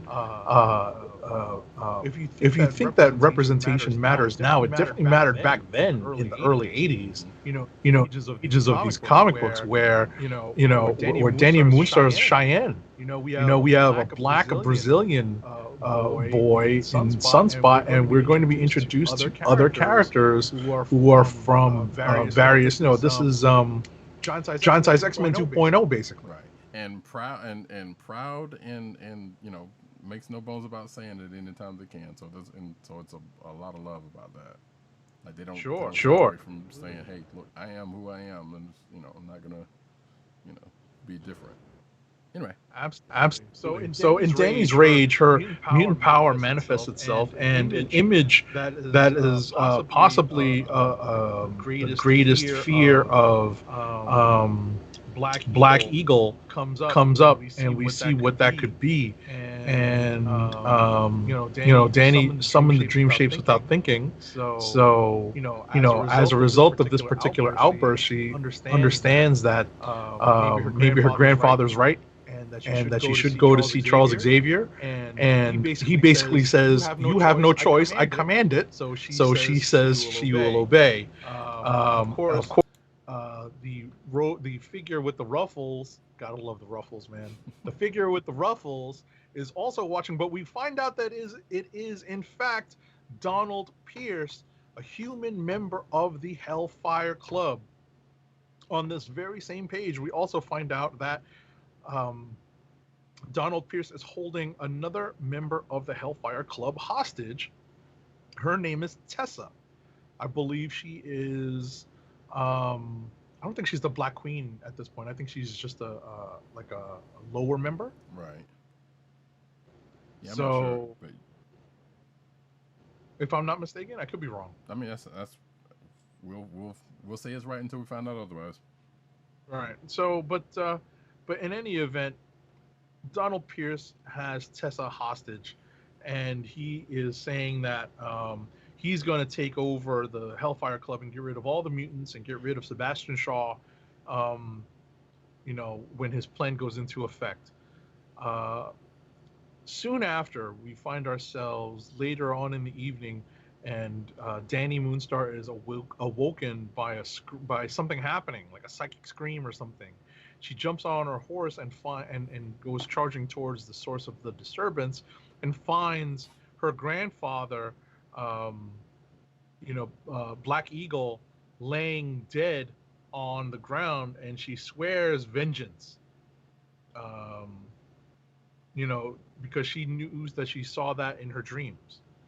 Do you want to take this next transition? I sure will. So then we cut to Xavier Mansion, where Charles Xavier, Moira McTaggart, Rain Sinclair are in, I guess, one of the laboratories, and they are basically doing tests on. And this is the part I did not know. I didn't realize, and honestly, I didn't remember. Let me rephrase that, because now that I think about it, once we get into this, I feel like I remember the issue. But one Shan Koi Man, I hope I'm pronouncing that name right, aka Karma. They are basically examining her because I guess she was brought here thanks to Reed Richards and the Fantastic Four, and I believe that was, it'll say here in a minute. It would probably say here in a minute. I think it's Marvel Team Up 101 where Karma actually came in, and not this story. Right, it's actually a Marvel Team Up. It's a Marvel Team Up with Spider-Man. Right. It's the FF and Spider-Man. And Karma and her relatives come into play in that issue. So this is a direct follow-up to that. Yes. So, they're talking, and Shan's wanting to know what the professors learn, and we tend to find out that Shan already has some sort of control, and already possesses an amount of control of her powers already, and a test of her powers is being called for, and Myra offers herself up as a guinea pig. to which does happen, which kind of spooks out Rain, who turns into one of her werewolf forms because she's scared. Now, the thing you should know about Rain at this point, one, she's young, and I guess I should go ahead and say this because I didn't realize this prior to. I just wanted to add, it's actually Marvel Team Up 100. 100. Okay, thank you. Yes. It's actually 100, and believe it or not, it is an issue written by Chris Claremont, Ding. drawn by Frank Miller and Bob Wyacek. Ding. So there you go. That's synergy, folks. So Claremont brought her over to here where she, so there you go. But yeah, so like I said, an example of Shan's powers so Shan has the ability to possess people, with pretty much absolute control. She does have limits, but we don't get into all of that. Like I said, this spooks out Rain, and the reason why I bring this up because Rain gets spooked because Rain at this point is kind of, let's say, considered rather sheltered. Oh, that's the understatement. Yes. Because she grew up in Scotland and she grew up in a very Catholic situation, so a lot of things that she is pretty much coming new to for the first time in the pages of this and the upcoming ongoing series. Right, she's not. You can't even consider that she was getting that much that much of a secular education. Right. So as you said, sheltered is probably very apt. Is an apt description. Mm-hmm. So and someone that comes out. So as since she sees Shan take over Myra's body and mind, she gets spooked because she's never seen that, because she thinks things like that is magic, even though she knows there are such things. At this point, she knows there are things as mutants, or starting to know anyway. So she was like, "Yeah, I'm frightened," and they're trying to calm the professor and Myra. The professor was trying to calm her, and Shan was trying to calm her down because hey, calm down. It's just it's just Shan doing the thing. And the professor spoke telepathically to her because she didn't, because Rain was like, "Wait, you were talking to me in my voice. How did I hear that?" And et cetera, et cetera. So Shan lets go of Myra, and Myra's like, "Oh, I have no idea what was going on." But then they convene into another room, and the professor, Shan's actually talking about a little bit of her backstory. Which I think some of it, like I said, the Reed Richards part of the equation, we get the part about she's a refugee, and that her and her younger siblings, were coming to America, and we find out a little bit more information from Vietnam. Excuse me, exactly. There's a point that I probably did not mention when I said her name, but yes. She was like, her father was in the army, in the South Vietnamese army. Her mother was a teacher, and they were both killed. Well, at least she says at the time they were both killed by pirates. And her and her siblings came here, and she's got a job to try to take care of them, And she also had another brother who that she had to take care of, which is basically what happened in the Marvel Team Up issue. So they learned that she has a modicum of control over her body, of her own powers already, because of the fact that she had to teach herself, how to use her powers to kind of make sure they stay in check. And then they go into the kitchen, sit down, have something to eat, and then Myra and Charles have a telepathic conversation because Myra can sense the fact that he's kind of worried about having to train new students because of the fact that the X-Men, as we said earlier, are missing at this point, and they're really off in space because they got kidnapped, but he thinks they're dead while he was convalescing. So they're having this conversation telepathically, which basically Myra talks them into teaching, training Rain and Shan into more control of their powers. Then the doorbell rings. Myra goes and gets it, and then Shannon and Rain are sitting there still talking to Professor X. When a letter comes, which leads us into going back to one of the other mutants that we have previously met, Charles talks about the fact that he knows Black Eagle, or he knew of Black Eagle, and that his life was saved by Black Eagle, basically. Without, I think that may come up someplace else, or somewhere else, but they basically plan a trip to go get Danny Moonstar. But when they get there, because comics, they can just snap like that. So they get there, and then Shan gets bombarded by what we know is going to be Danny Moonstar's powers, and she starts to freak out because it brings up her fears of some stuff that she was basically holding back from the professor and them, and that is stuff that was going on while she was still in Vietnam, and this was Vietnam at the height of the war. So she had seen some things. And then an explosion happens, which is a real explosion, and then some folks that we see, which look like kind of like mandroids, if you know what they historically look like, but kind of more human-looking ones, attack Danny Moonstar as she's running, and we're going to find out these are the same people who killed the Black Eagle.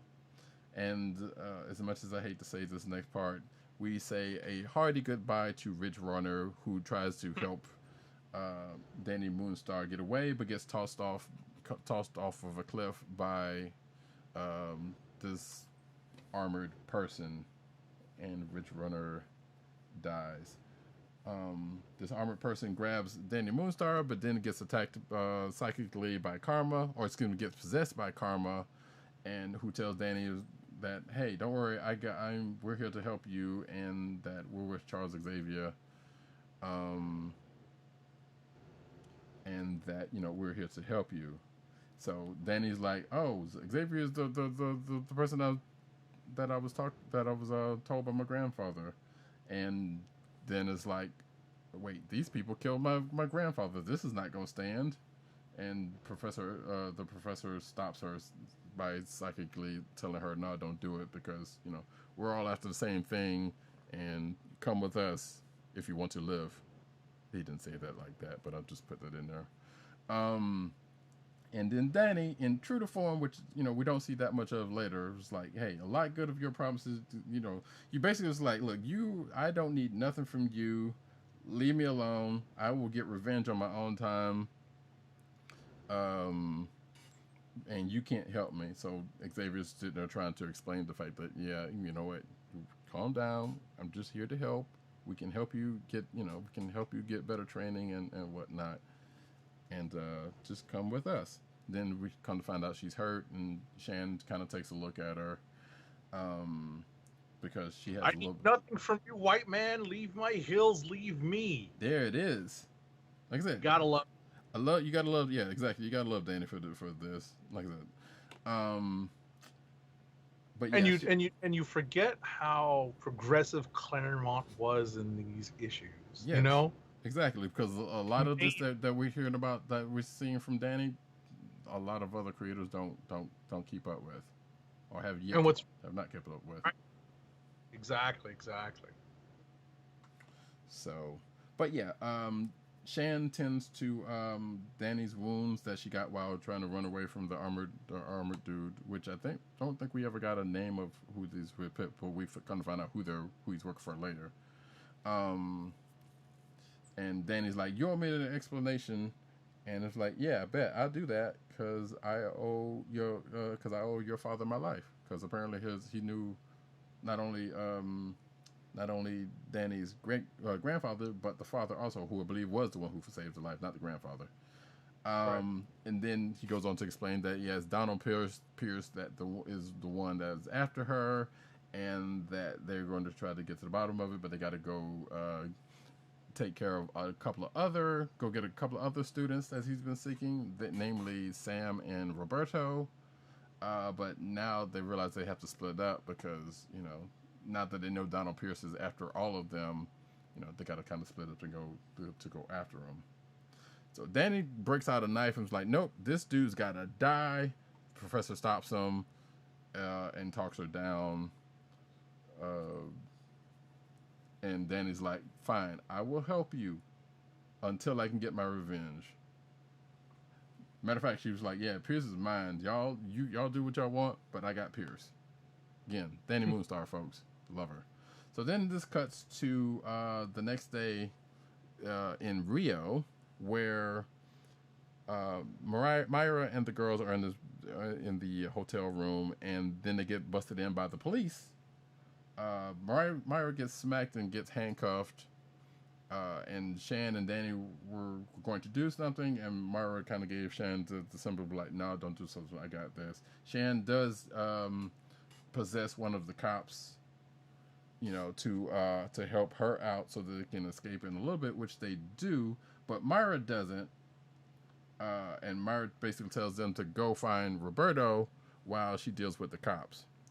And then they disappear. So Danny and Shan disappear into the streets of Rio de Janeiro. And then we come across later to the DaCosta townhouse, where Bobby's sneaking out to go somewhere because he basically got a message that said, "Hey, your girlfriend's been kidnapped and you need to come to this place alone." Where another person, and then Shan and Danny see him sneaking out of his house, and they decide to follow him because he's gonna need help. Roberto gets to the place where he's supposed to be, where his girlfriend is being held, and he basically gets tossed to the side by the person that is holding his girlfriend hostage. It is also worth noting that in this instance and the instance prior with the football match, the soccer match, this is basically the couple of displays of Bobby's famous temper or hot-headedness that is on display, but it kind of doesn't do him in guns because he's not really trained to fight at this point. But his powers again manifests, but since it's nighttime, they don't kind of stick around that long.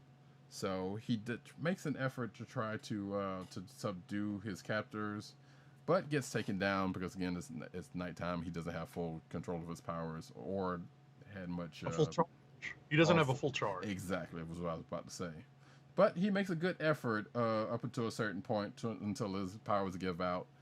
But then he's saved by one Danny Moonstar and Shan, who comes in and starts possessing some folks. And if you did not know, Danny Moonstar's mutant power is basically to seek in somebody's mind and can put illusions, can make basically illusions based on what they see in other people's minds and other stuff, but that comes later. Yes? I just wanted to add a quick point about the Hellfire agents or troopers here. When Sunspot is taking them on, he's got at least a burst of power, and he definitely knocks a couple of them for a loop, and he breaks up the concrete floor that they're on. But what these Hellfire troops reveal is that while his powers are impressive, they're not exactly normal. They were once until a mutant named Wolverine cut them to ribbons, and now they're bionic, part men and part machine. And this is these characters, at least one of them, if not more of them, are precursors to the Reavers. Also, yeah, and also, if granted, we get into this in a little bit, but Donald Pierce also is a cyborg, right? And therefore, these are troops under his command. So yeah, thank you for Agent 7 for bringing up especially the Wolverine thing, because Danny peeks into their minds and get their biggest fear, which is Wolverine coming to slice them all up to pieces. So, Again, exactly. So while some of these folks are dealing with that trauma, Danny and Shan basically come in and try to save the day, but they don't have as much by the way of teamwork, because Danny takes out the person that Shan possessed. So, there's that. And then they try to collect Bobby, and Bobby misunderstands and hits Shan. Right. I was confused by this. I was like, wait a second. She's not dressed as a Reaver. What is he doing? Right. But it's in the heat. It's the fog of war. It's the heat of battle. Right. And again, true to his name, Roberto is kind of hot-headed, so he just kind of strikes first and, you know. Ask questions later. Exactly, but his girlfriend's like, no, she's on our side. Chill, Holmes. But then, as Shane gets knocked out, the other person, the guy that she takes possession, gains his systems back and starts shooting up the place, which causes people to scatter. But Bobby's shook at this point, and he's back in his human form. But he gets saved by his girlfriend Juliana, who takes a bullet for him. And at the same time, as she gets shot, Danny, again uses her powers of illusion to a greater effect, and peeks into his mind, to the minds of the host, and of course pulls out another Wolverine image of Wolverine attacking him. That gets him so bad that he's shook to death almost, pretty much. Pretty much. Yeah. So the battle is over. Juliana's dead. Roberto's, crying because he got his girlfriend killed because he couldn't act. And then they talk about, I must have hit him too hard with my powers. And here's where I'm going to say, before I forget, so there is an article in the clickbait section real quick about it's called Mutant Evolution, how Mirage's powers change over time. Mirage is Danny Moonstar. And the first thing this article says is that or at least the under the byline is like, from casting harmless illusions to shaping its matter itself, Danny Moonstar's powers seem to keep evolving. Now, based on what we've just seen here, those illusions were not harmless. I just wanted to point it out. Because she basically caused the dude to be shook to death. That's not harmless. Pretty much.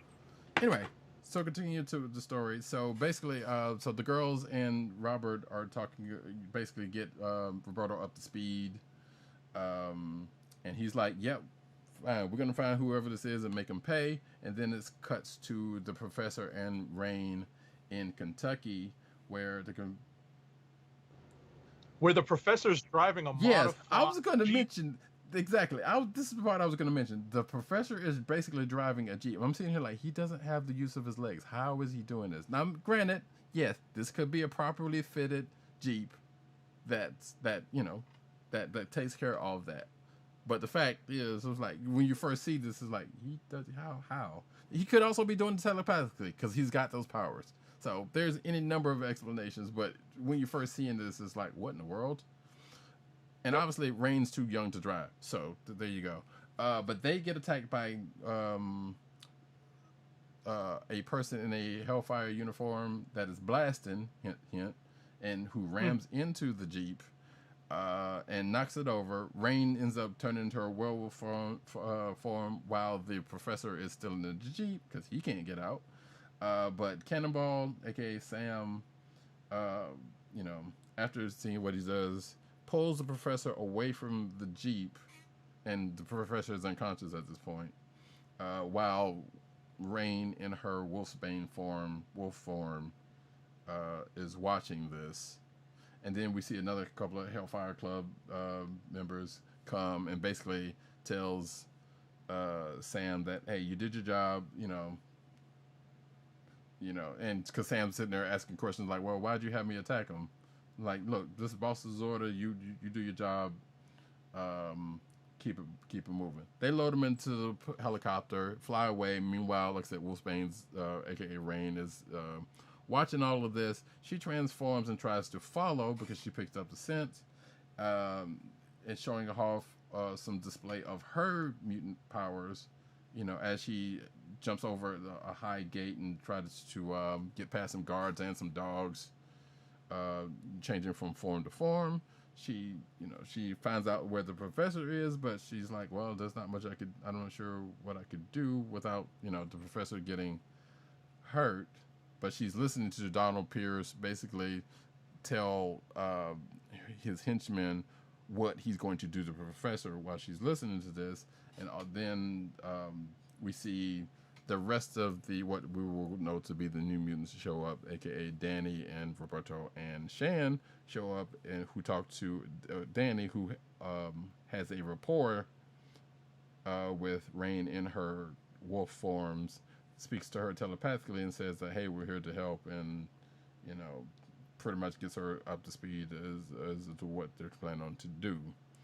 And basically they ask her, like, hey, what's the situation going on in there? To which they find out, but get interrupted by Sam Guthrie again, who zooms past Rain and kind of startles her and gets startled himself because he's never seen, this half wolf, half woman or half girl form that Rain is exuding at the moment. And he crash lands, and she just turns into a wolf and lands on her feet. And Sam's like, hey, I must be seeing things. Like, I thought this was a girl or something a little bit ago. But then he gets attacked by Danny Moonstar with some psychic images, and he flies off. Because and then this is when the big battle starts, because Rain gets attacked by other Hellfire Club members, but she got the head up from Danny, so it's okay. So she's doing what she can. Bobby turns into his Sunspot form, and kind of helps out while everybody's trying to help in and do the thing and try to get to the professor. Cannonball comes back. Sam, I'm not going to call him Sam Cannonball no more because he doesn't have that nickname yet. But Sam comes back real quick and crashes because he doesn't have. He kind of does. The Hellfire Club referred to him as that. Did they actually? Because I don't remember them actually saying that. Go flip back a couple pages when they're loading the whatchamacallit, the helicopters on the top page, the top of the page, top panel. Yeah. They say Nightmare Cannonball. I still don't see that, but sure, okay. Oh yeah, okay, I do see it. Yeah, it does say nice work, Cannonball. You're right. I'm sorry, I didn't even pay that any attention.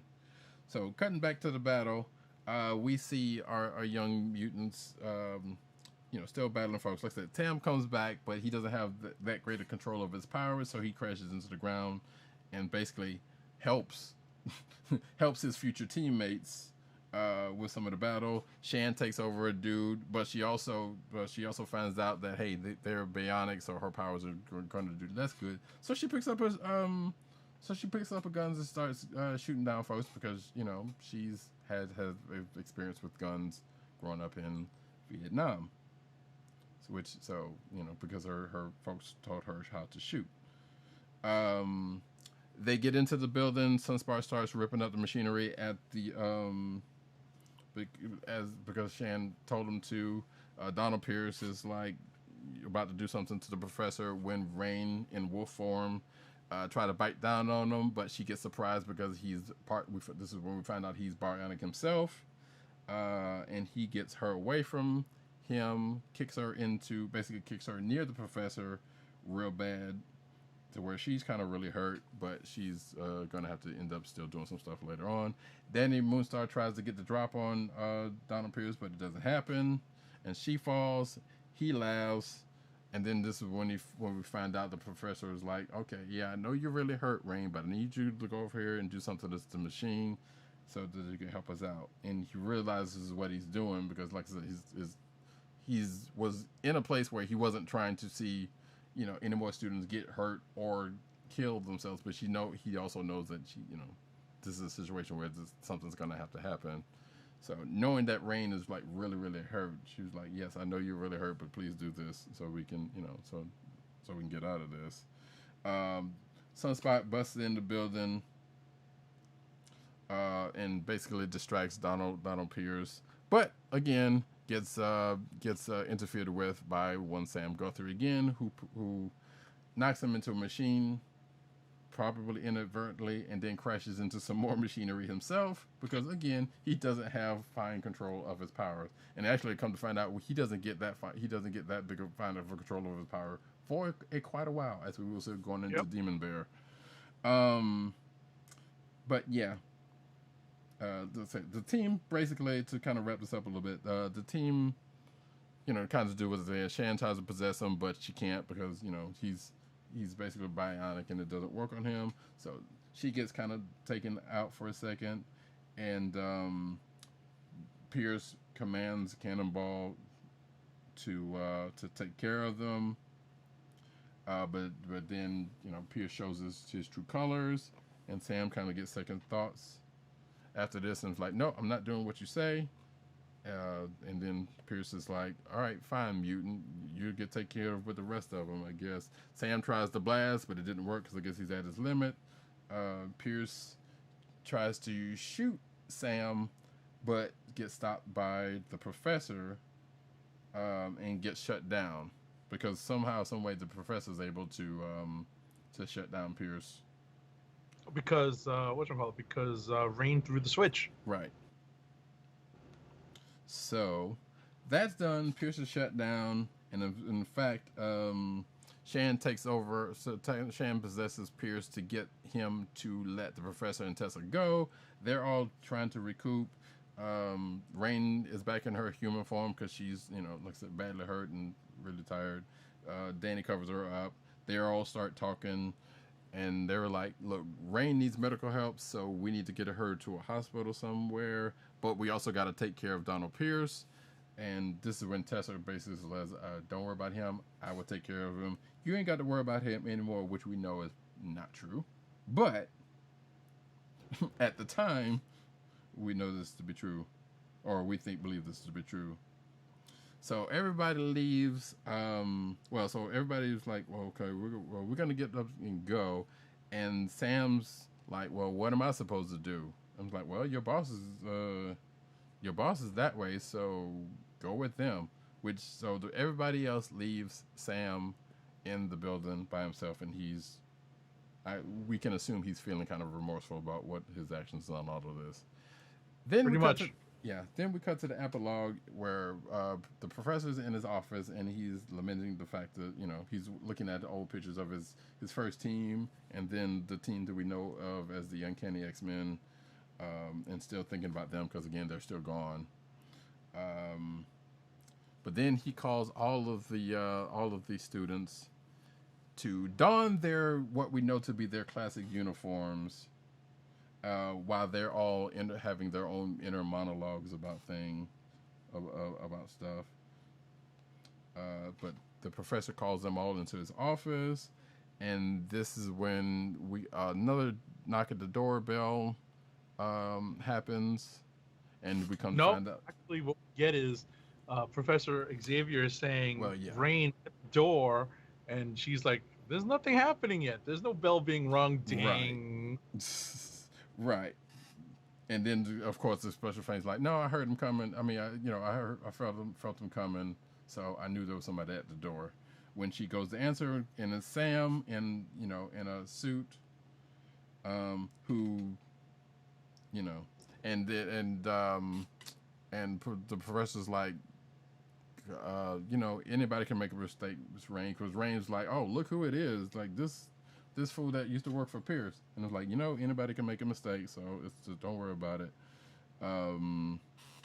But we come to find out that the professor invited Sam here, and of course, Roberto, who we later know to end up being Sam's best friend, them two being best friends, is pretty much, rightfully skeptical about Sam at this point. So, because he says, he's not a villain. The professor's like, he's not a villain. He was duped. And Roberto's like, well, how do you know this? Who's like, look, I just know. Sam gave his word. And Roberto, in true fashion, is like, ha! Yeah, I don't believe that. So, and of course, Roberto, true to where he was at the time, because he was definitely more like this back then. It was like, you know what? It's dishonorable to hit somebody from behind, because he was all about honor and this and that other, as well as what we will find out. Well, actually, we won't find out because, but I'll touch on some stuff in a little bit. So Sam's like, yeah, I know, but I'm willing to learn. It's all good. So then all the students kind of get together, and the professor's kind of looking at them and is like, okay, yeah, the dream is still good, as it says at the end of the book. So he finds himself back teaching students again. And therein lies the end of the graphic novel. And it ends with the team that we will know to be the New Mutants. Again, as, like I said, Sam Guthrie, Cannonball, Shan McCoy, Karma, Danny Moonstar, Mirage, Sunspot, Bobby DeCosta, and Rain Sinclair, Wolfsbane. And now I guess we will take this time to go into cut to a year later. Well, actually, wait. It's actually almost like 2 years later because New Mutants. Yeah, it's 3 years later because this is we're up to issue 18.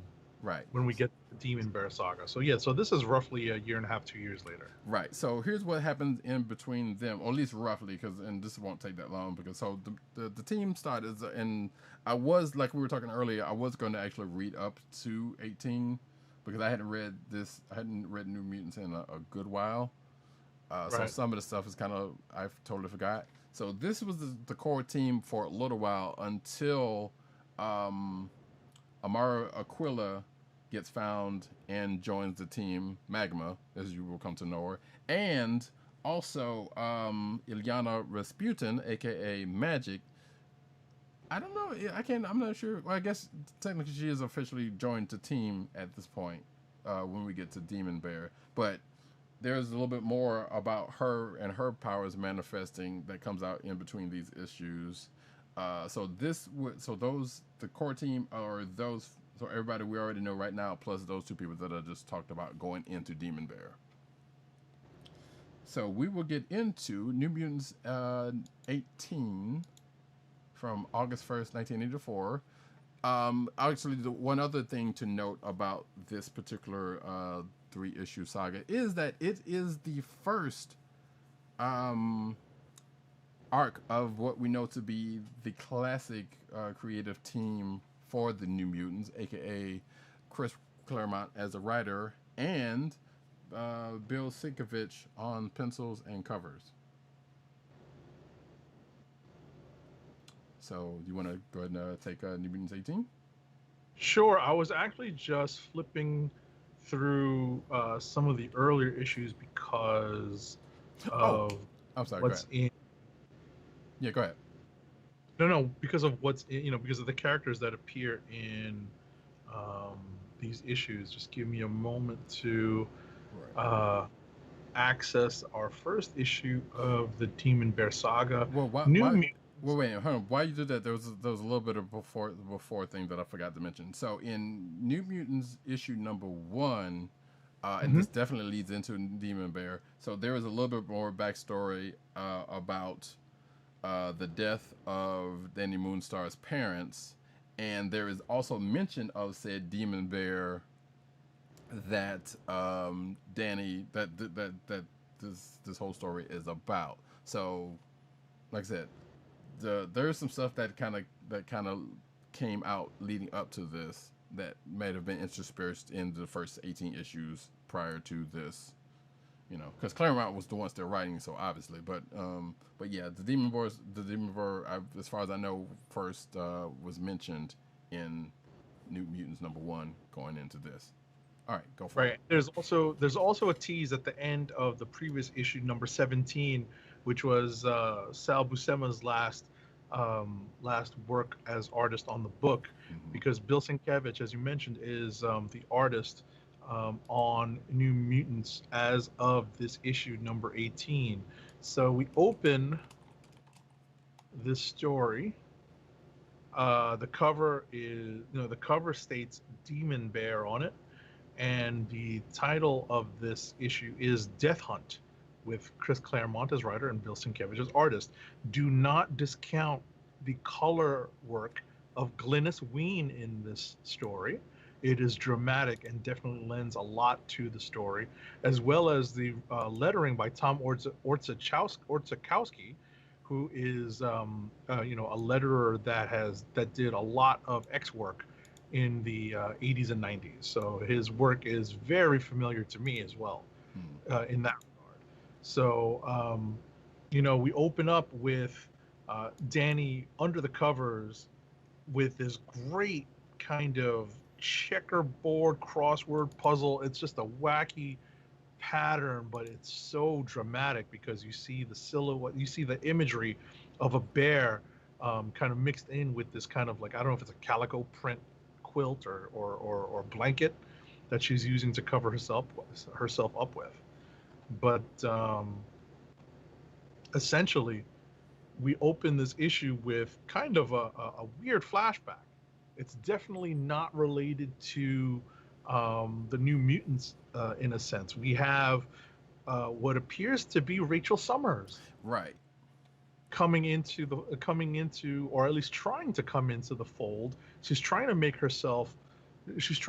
way to the Xavier School, but she is having some flashbacks to her own reality and what happened to the Professor Xavier of her reality. She finds herself at the entrance to the Xavier School, and a well-meaning police officer asks her if she needs help, and she basically kind of shoos him away and she makes her way in. Meanwhile, there's a training session going on in the Danger Room with several of the New Mutants practicing, and we find their teamwork is still definitely a work in progress. This is not something that's new to anyone who's familiar with Danger Room training sessions. These things can get a little messy, and teammates, doing their level best and acting with the best of intentions, but as the Danger Room is wont to do, the best of intentions don't exactly work out every single time. So what's revealed here is the New Mutants do come out on top in their training session. There is I guess something that had been going on since she was introduced. Sam Guthrie has a thing for Amara Aquila, aka Magma, that is. Yeah. And he's trying to show off for her and get in her good graces. But ultimately, the New Mutants win that particular battle scenario. Illyana and Danny Moonstar are in the control room, and Danny is unwilling to kind of pay a penny for her thoughts, or at least be paid a penny for her thoughts by Illyana. She tries to get Danny to open up because for a week she's been having the bear imagery pop in, but the doorbell rings, and as I mentioned earlier, it's Rachel Summers, but she doesn't want to intrude, and she asks for Professor Xavier, and Illyana says, well, he's in Massachusetts, and Rachel basically runs away. So it's kind of wild to see this particular interlude pop in, as several storylines find themselves, at least in this issue of this story arc, still being carried further along. And this will not be the first one. I mean, this will not be the only one, as I've said earlier. So. Oh, it's the next. I was about to say the next page is another interlude of another storyline that is that is going to carry forward, because we find ourselves following the plight of a strange alien presence who is found, who is laying weak and dangerously low on energy, and on also a planet. who doesn't talk like we classically have heard this character talk. Right. It's more of a normal speech pattern. Right. And we find that this character's father is bringing blessings of a quick and painless end that this character is not exactly looking for right now, and he flees and gets away, and the game continues. And this is our I don't know if this is our first introduction to Warlock. I believe it Warlock. is. Well, yeah, actually, I don't know because they very well could have, kind of interspersed this in the last few issues because Right. they used to do this stuff a whole lot back then. Right. Also worth noting, so if you remember us talking about Mutant Massacre, and specifically the issue of New Mutants that again this character also shows up in, I think it took that long for them to even get. Well, no, because he was with the team at the time, but he was kind of on edge, so he must have had just really kind of get in with those with the folks around the time of that happening. But anyway, continue. Oh, this is his first appearance. New Mutants number 18. Huh. Okay. Gotta love it. Yeah. But they do introduce his name, so it is his technical first appearance. It does say, "Run where you will, Warlock. Right. You cannot escape me." Meanwhile, we find ourselves back. We find ourselves following Danny Moonstar in a in a snow-covered area, where she is armed. She has armed herself with a bow and arrow, and she is taking on a bear. And she takes out the bear with an arrow, but finds herself with only one arrow left, and takes out a second bear.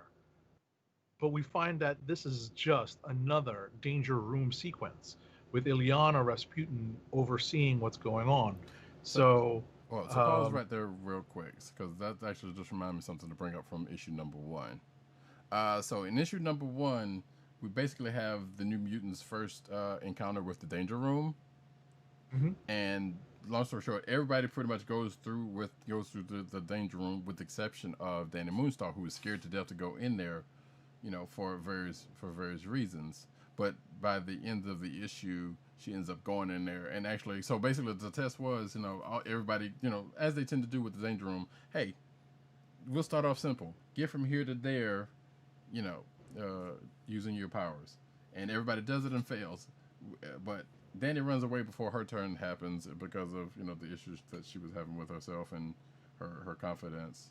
But by the end of the issue, she not only goes through the Danger Room, but actually makes it through until something happens to her at the end of the issue. But that's another point.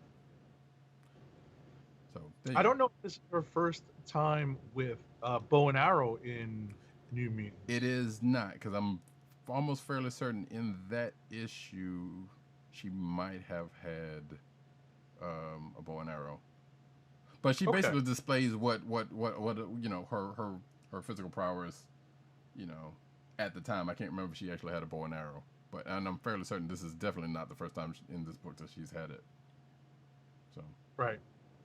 So I mean, this is definitely an instance where readers are shown that she is a capable hand-to-hand combatant, just so that anytime they have to face, and they actually say, they actually have her say it here, if they have to tangle with a foe her power cannot affect, she'd still be able to pull her own weight.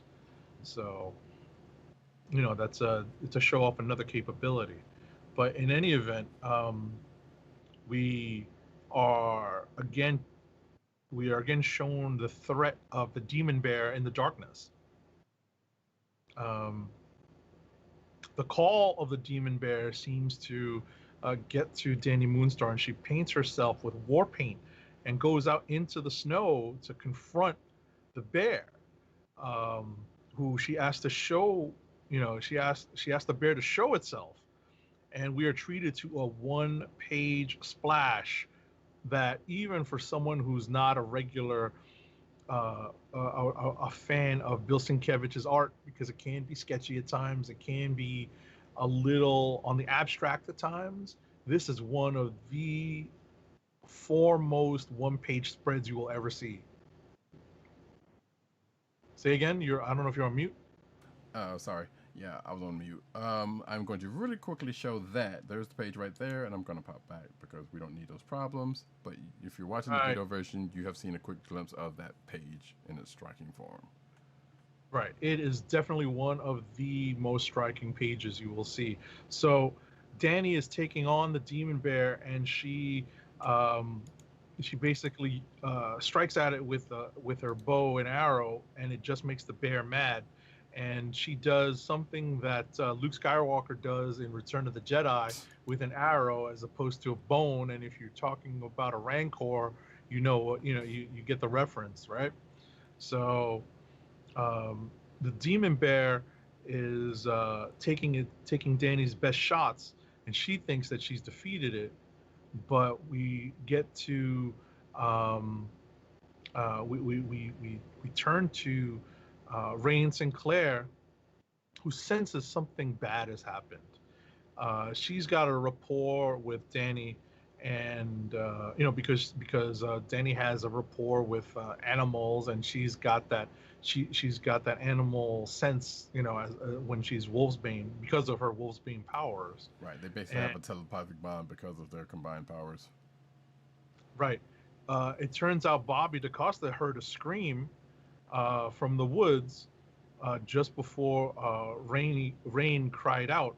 So Sam, Bobby, Rain, and Illyana rushing out the door. Amara's still in the house, but unfortunately, they come to find on the last splash page of the comic that Danny Moonstar is lying in the snow, gravely wounded, and we get on the cliffhanger page to be continued, which is another striking page, just like the other one, but I'm not going to show that one.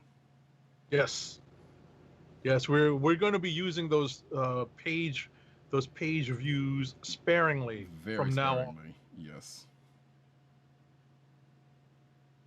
So we go on to New Mutants issue number 19. Take it away.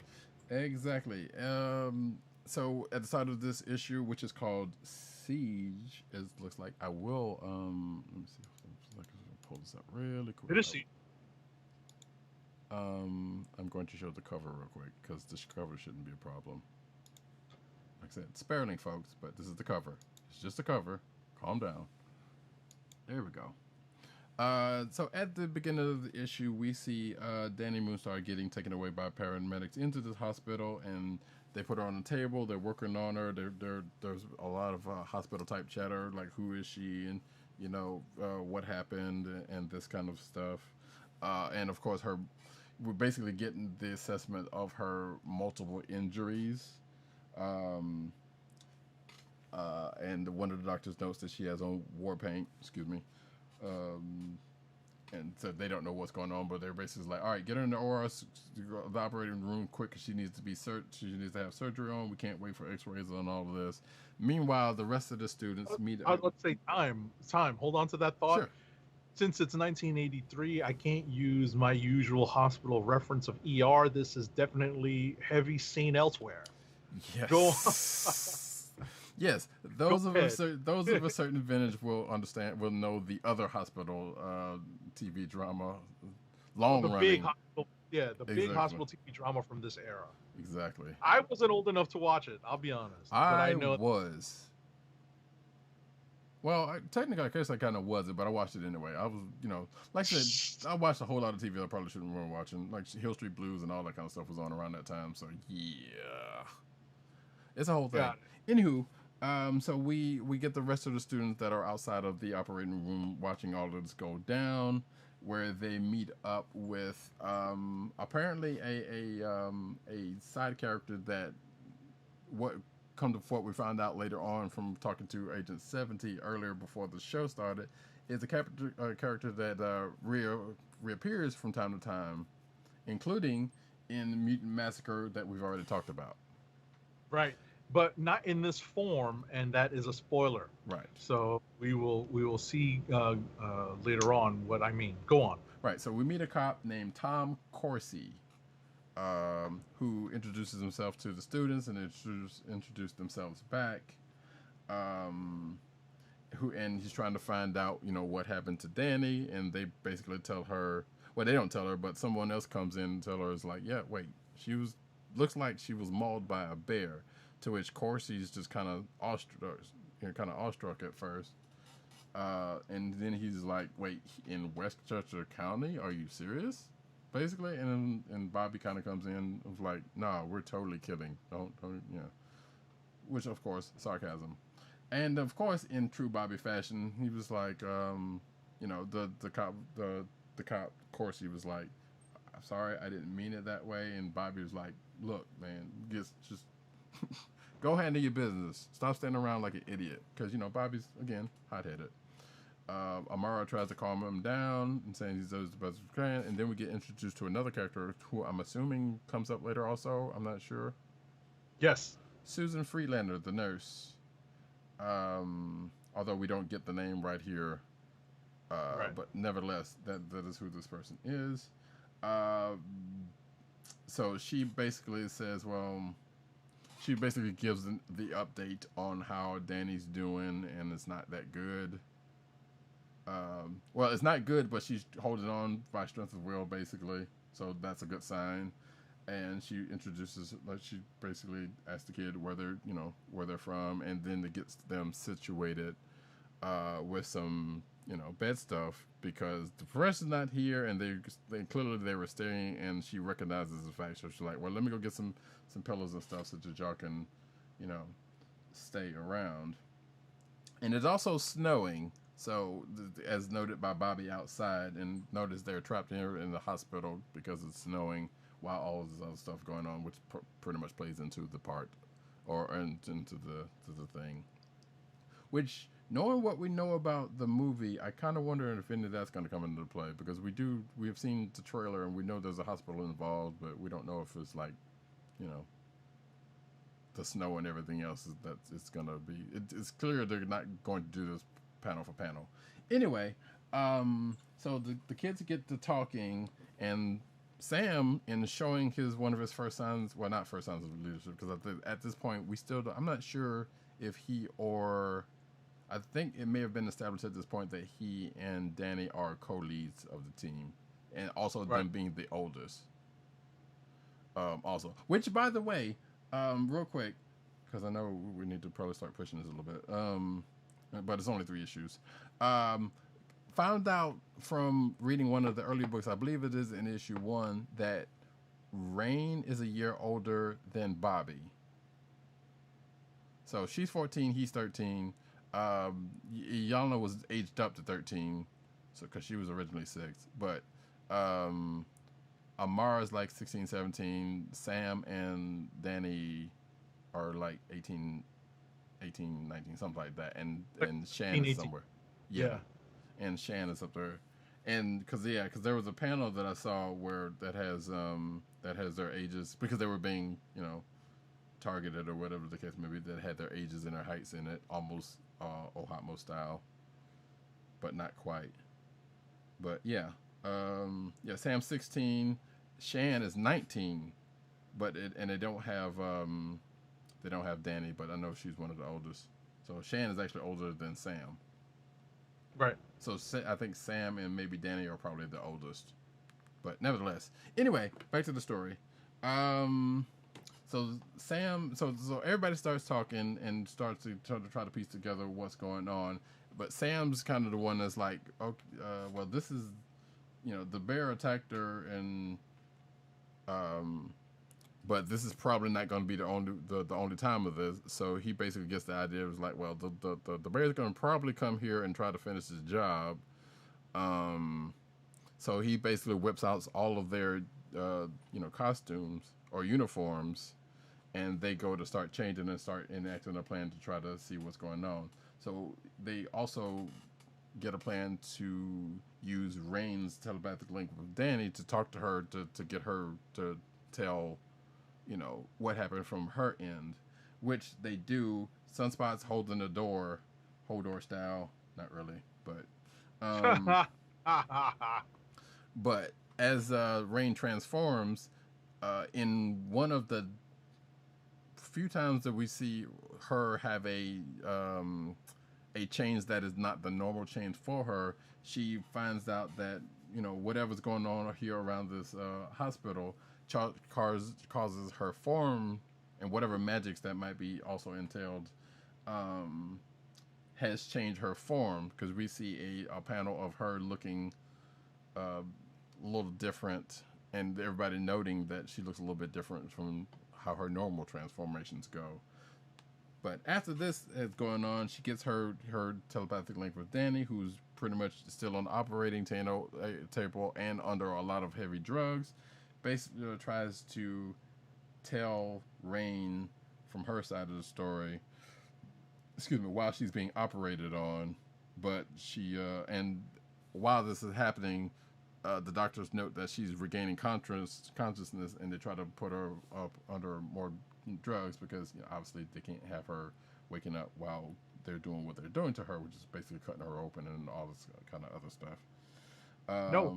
A quick note. Yes. Quick note. So on one page, I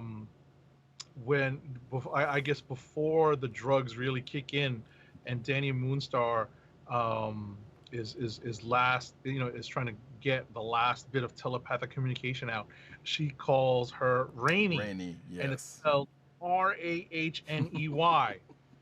So for the rest of us who didn't realize that it was pronounced Rainy, right, I read that as Ronnie. And right. I've probably seen that a million times, but this is Marvel screwing with us when Rhodey looked a lot like Rudy when I was a kid. Well, Rhodey wasn't the issue with me, but this one definitely was for decades. So Rhodey definitely was Rudy to me for the longest time, because I always read it as James Rudy Rhodes. Right. Interesting. Because if you think about it, the name Rudy has also been spelled that way. Actually, I've never seen it spelled that way, but okay. So I've never seen it that way, but that doesn't mean it hadn't happened. So. Right. I'd seen it, so that's my point. Gotcha. So, but in any event, moving on. I thought it was funny when I saw that. I was like, oh, this is. I've seen them, like kind of in a slang way, kind of refer to her as Rainy, right? And seeing it spelled that way and not understanding the pronunciation. Yeah, anyway, I went through that same thing when I was first reading this, and I'm like, yeah, I'm kind of with you on that one. So I was like, wait, what? Huh? All right, sure, we're gonna go through it, I guess. So yeah, so Rain's freaking out because she's which is another thing that Rain tended to do around this time, and she still did for quite a while. Because she started this telepathic link with Danny, and the fact that the effort of trying to enact this link and going through this link is basically has been taxing on Danny while she's still on the operating table. Rain freaks out and was like, yeah, she's dying, and it's my fault, which is not. But and Sam's like, no, it's not your fault because I told you to do it. And they're trying to calm Rain down because she thinks she's she thinks she's the one hurting Danny while she's clinging to life. So the kids basically kind of was like, well, we got to do something. Amara suits up, which at this point I'm not entirely sure. Like I said earlier, I'm not entirely sure if Illyana was officially a new mutant. She was definitely around with them and she doesn't, as far as I remember through this whole thing, she doesn't have has a costume. But her mutant powers have definitely manifested, so I'm not sure if she's officially on the team at this point, but she is definitely there. We cut to, so they basically said, like, look, we have to defend Danny against the Demon Bear and its hospital because who knows, the Demon Bear could definitely cause a lot of havoc in the hospital with a bunch of helpless people. Then we cut back to outer space to the Starjammers, where Chod is his name Chod? Chod or Chode? Yeah, that one is another one I didn't know. Basically gets woken up by an alarm. And this is the Starjammers team with Carol Danvers, aka Binary, at this time. So, and they get a blip on their radar, which ends up being Warlock and being chased by his dad. But there's not much really they could do about it because it was like, well, it's going so fast that we can't catch it. And even if they did like a space warp to Earth to try to warn folks, it'd be too late by the time they got it. So I assume the Starjammers and this comes up somewhere else because they probably wouldn't have done this whole little interlude if that wasn't the case. But because basically it's like, because Corsair is from Earth and his family is there. And it's like, well, yeah, we got family there, so we need to go do something about it. But then, and also Lilandra is apparently here on the Starjammer, so I don't know. I don't remember how that happened, because again, at this time, I wasn't really reading X-Men books like that. So they're basically saying, well, there's nothing we could do, but, hey, yeah, there's nothing we could do now, but if we had to, we'll avenge them. And then that's when it cuts back down to Earth and back to the hospital where Danny's clinging to life, and Rain in her wolf form is basically right there by the operating room, or I guess this is, I don't know if this is the operating room or some sort of recovery. No, it's the operating room because we still see the doctors.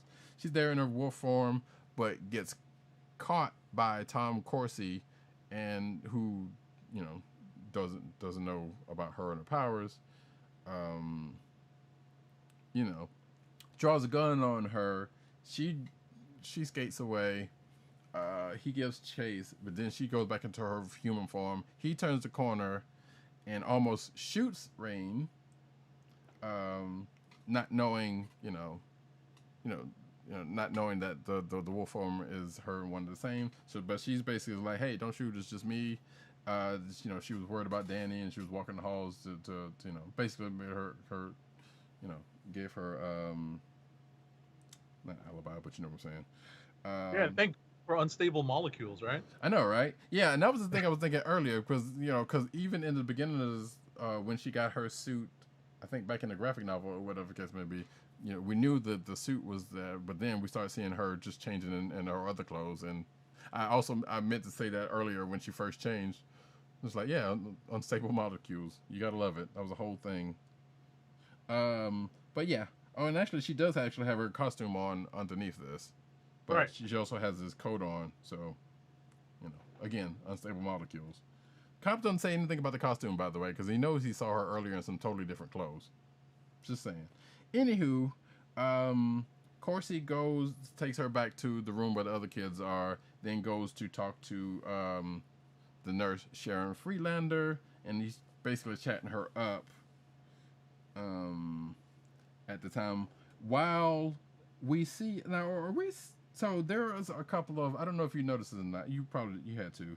There's a couple of, while they're chatting up, a couple of patients or doctors. Yeah, there's a doctor and definitely, I don't know if it's a patient or another nurse or something, I'm not sure who this person in front of is, that have what could be considered some familiar likenesses. I'm not sure who they are. Yeah, I'm not sure, dude, but they I feel like this is a thing that they did, that was purposely done. It's not an accident, right? It's not an accident. It's definitely somebody that Sienkiewicz inserted into the book. Yes, but that's neither here nor there, because I don't think these people ever come out. It's just notable because they're front and center of the panel, while the other two characters we're talking about are talking in the background of the panel. Right. And there's also another nurse there too, but but yeah, like I said, Corsi is chatting up the nurse Friedlander, and then a growl happens to happen, and they get attacked seemingly by the Demon Bear, which wakes up, and also Corsi's gun in hand starts shooting, which wakes up the kids, and they go and investigate. They see some blood, but they don't see Corsi or the nurse or anybody. So then they get the plan to like, well, hey, magic. Oh, Illyana. Oh, yeah, we do see Illyana here in costume, so confirmed she was officially with the group. But yeah, Illyana goes to do some wards to shield the operating room, where Danny is still being operated on. So she does that, but it kind of takes a toll on her. She falls into Bobby's arms, and Bobby doesn't necessarily exact his charm on him, but it's Bobby, so he's always there sometime. But it might be a little too late because the Demon Bear is there. Bobby tries to attack it, but gets swatted away. Illyana also gets attacked, but she is saved by the fact that part of her arm that got attacked has turned to some sort of armor. And folks that don't know, or some folks that do know, may kind of see this as the beginnings of her her soul sword's armor, Mm-hmm. her soul armor. But she does have the soul sword, definitely. And she tries to strike the demon bear with it, who it does happen, and the demon bear disappears, and everybody kind of regroups themselves when the lights go out. But the generators kick back in, and the kids kind of go off to see what goes on with the power. And we come to find out that the power lines have been snapped, so the main power's down, and they're running on a generator. Like I said, the kids go. Well, it's not even the kids. It's Illyana, Magma, and Wolfsbane. So all of the girls go see about the power, while Bobby and Sam stays with Danny by the operating room. Well, the girls get attacked. The operating team gets attacked, and Yana feels this because the wards that she put up are tied to her, so she feels all of that. So Bobby and Sam are trying to fight the thing, but they don't really do too much further, so they ask for help, and then the girls come in, try to help. Yana again gets attacked, and another piece of what we probably know to be her soul armor shows up on her back, but she still doesn't know what it is at this point, and it's just like pieces of stuff that kind of comes and goes when she gets attacked. Because it basically came up, and then when she got attacked, and then it kind of disappears a little bit later. So she goes to attack the demon bear again, gets battered away, along with Wolfsbane, and then the demon bear just kind of trances out like he's listening to some good EDM and pops them all away to someplace else. And then the last part of this, the last page of the issues, we see the demon bear in another striking pose, like, "Hey, what up, peoples? You in my land now." Like, this could be somebody's album cover. That's all I'm saying. So we see the demon bear in the full page splash.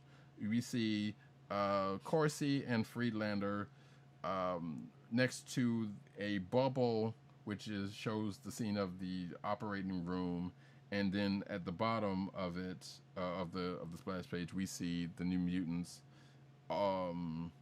basically saying, "Oh yeah, so he couldn't defeat us in the hospital, so he transported us to where he is in his place." So it looks like they had been transported out west, presumably closer to where Danny's from, I would assume. Right. And that ends the issue with "To Be Concluded." There you go. So moving on to issue number 20. The cover has the title or the word Badlands on it. And that is, in fact, the title of this book.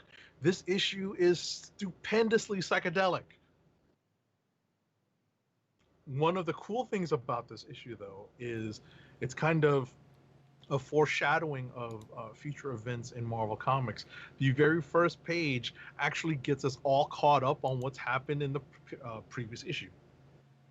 Yeah, I was about to say, I was going to say, in answer to your psychedelic thing, it was like, yes, in true Sienkiewicz style, this issue. Definitely. Sienkiewicz is definitely flexing in this issue, no doubt. Mm-hmm. So, as I mentioned earlier, the first page is a quick recap of where we have been the last several issues, describing what happened to Danny Moonstar after her fight with the Demon Bear and the efforts of the Westchester County Medical Center doctors to save her, and the efforts of the New Mutants to hold off the Demon Bear's follow-up attack. We find ourselves in the bear's own domain. It's essentially like the Badlands, the wild, the wilderness, or the plains of America, basically.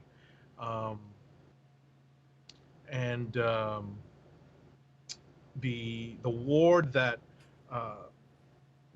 Magic had erected around the operating room is, in fact, what's holding the operating room safely from attack by the Demon Bear. But Sharon Friedlander and Officer Corsi, Tom Corsi, are, as we mentioned earlier, still under the thrall of the Demon Bear. Um, we find that the Demon Bear continues to change them and changes them into um, kind of demonic presences that resemble Native American, Native Americans. It looks like they're wearing Native American garb at this point. Right. Although So Corsi's face looked like Warlock, and someone's like, "Wait, did he turn him into Warlock?" But no. yeah, it's demonic. It's supposed to be demonic because you look at Friedlander's face and she just looks like has a wacky skull. But yeah, I see what you mean. I definitely see what you mean. But essentially, Magic thinks that they've become demons, and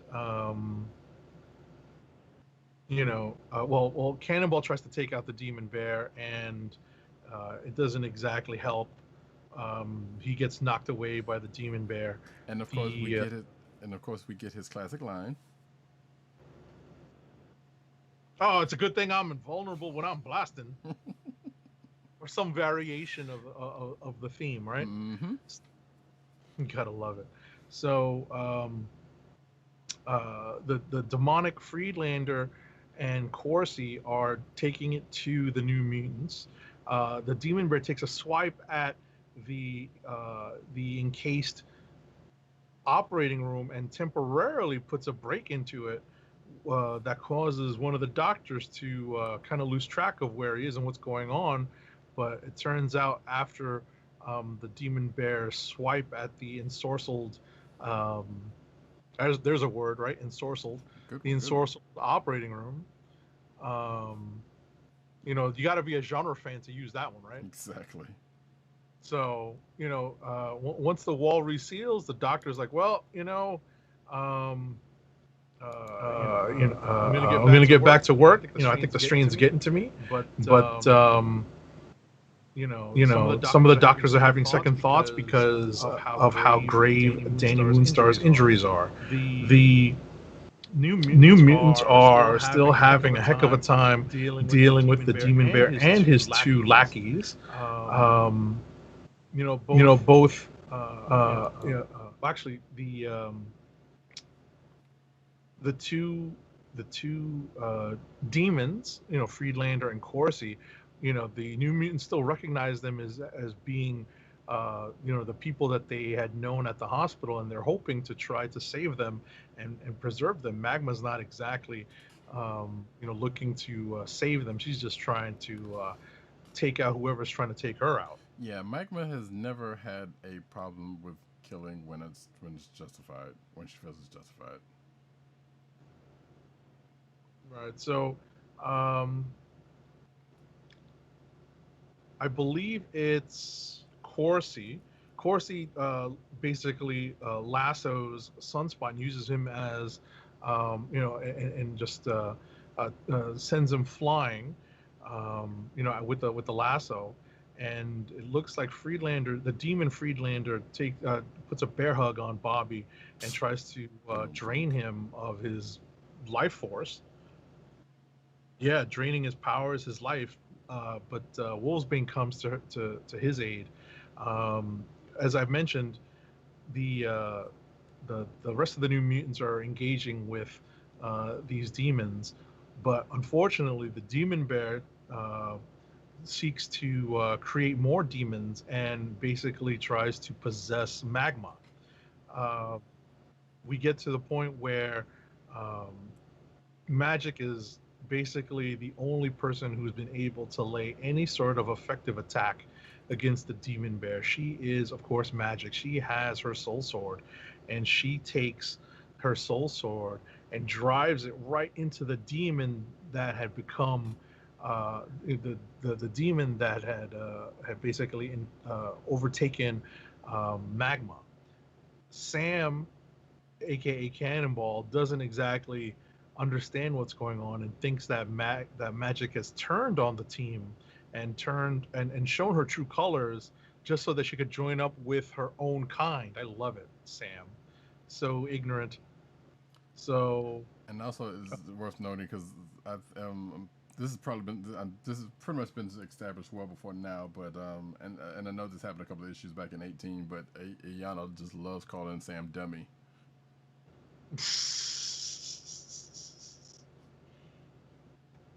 Also worth noting real quick that I know we said that there was another team member, Karma, but she's somewhere between the Demon Bear, somewhere between the graphic novel and going into, but well before this, she had left the team for some reason.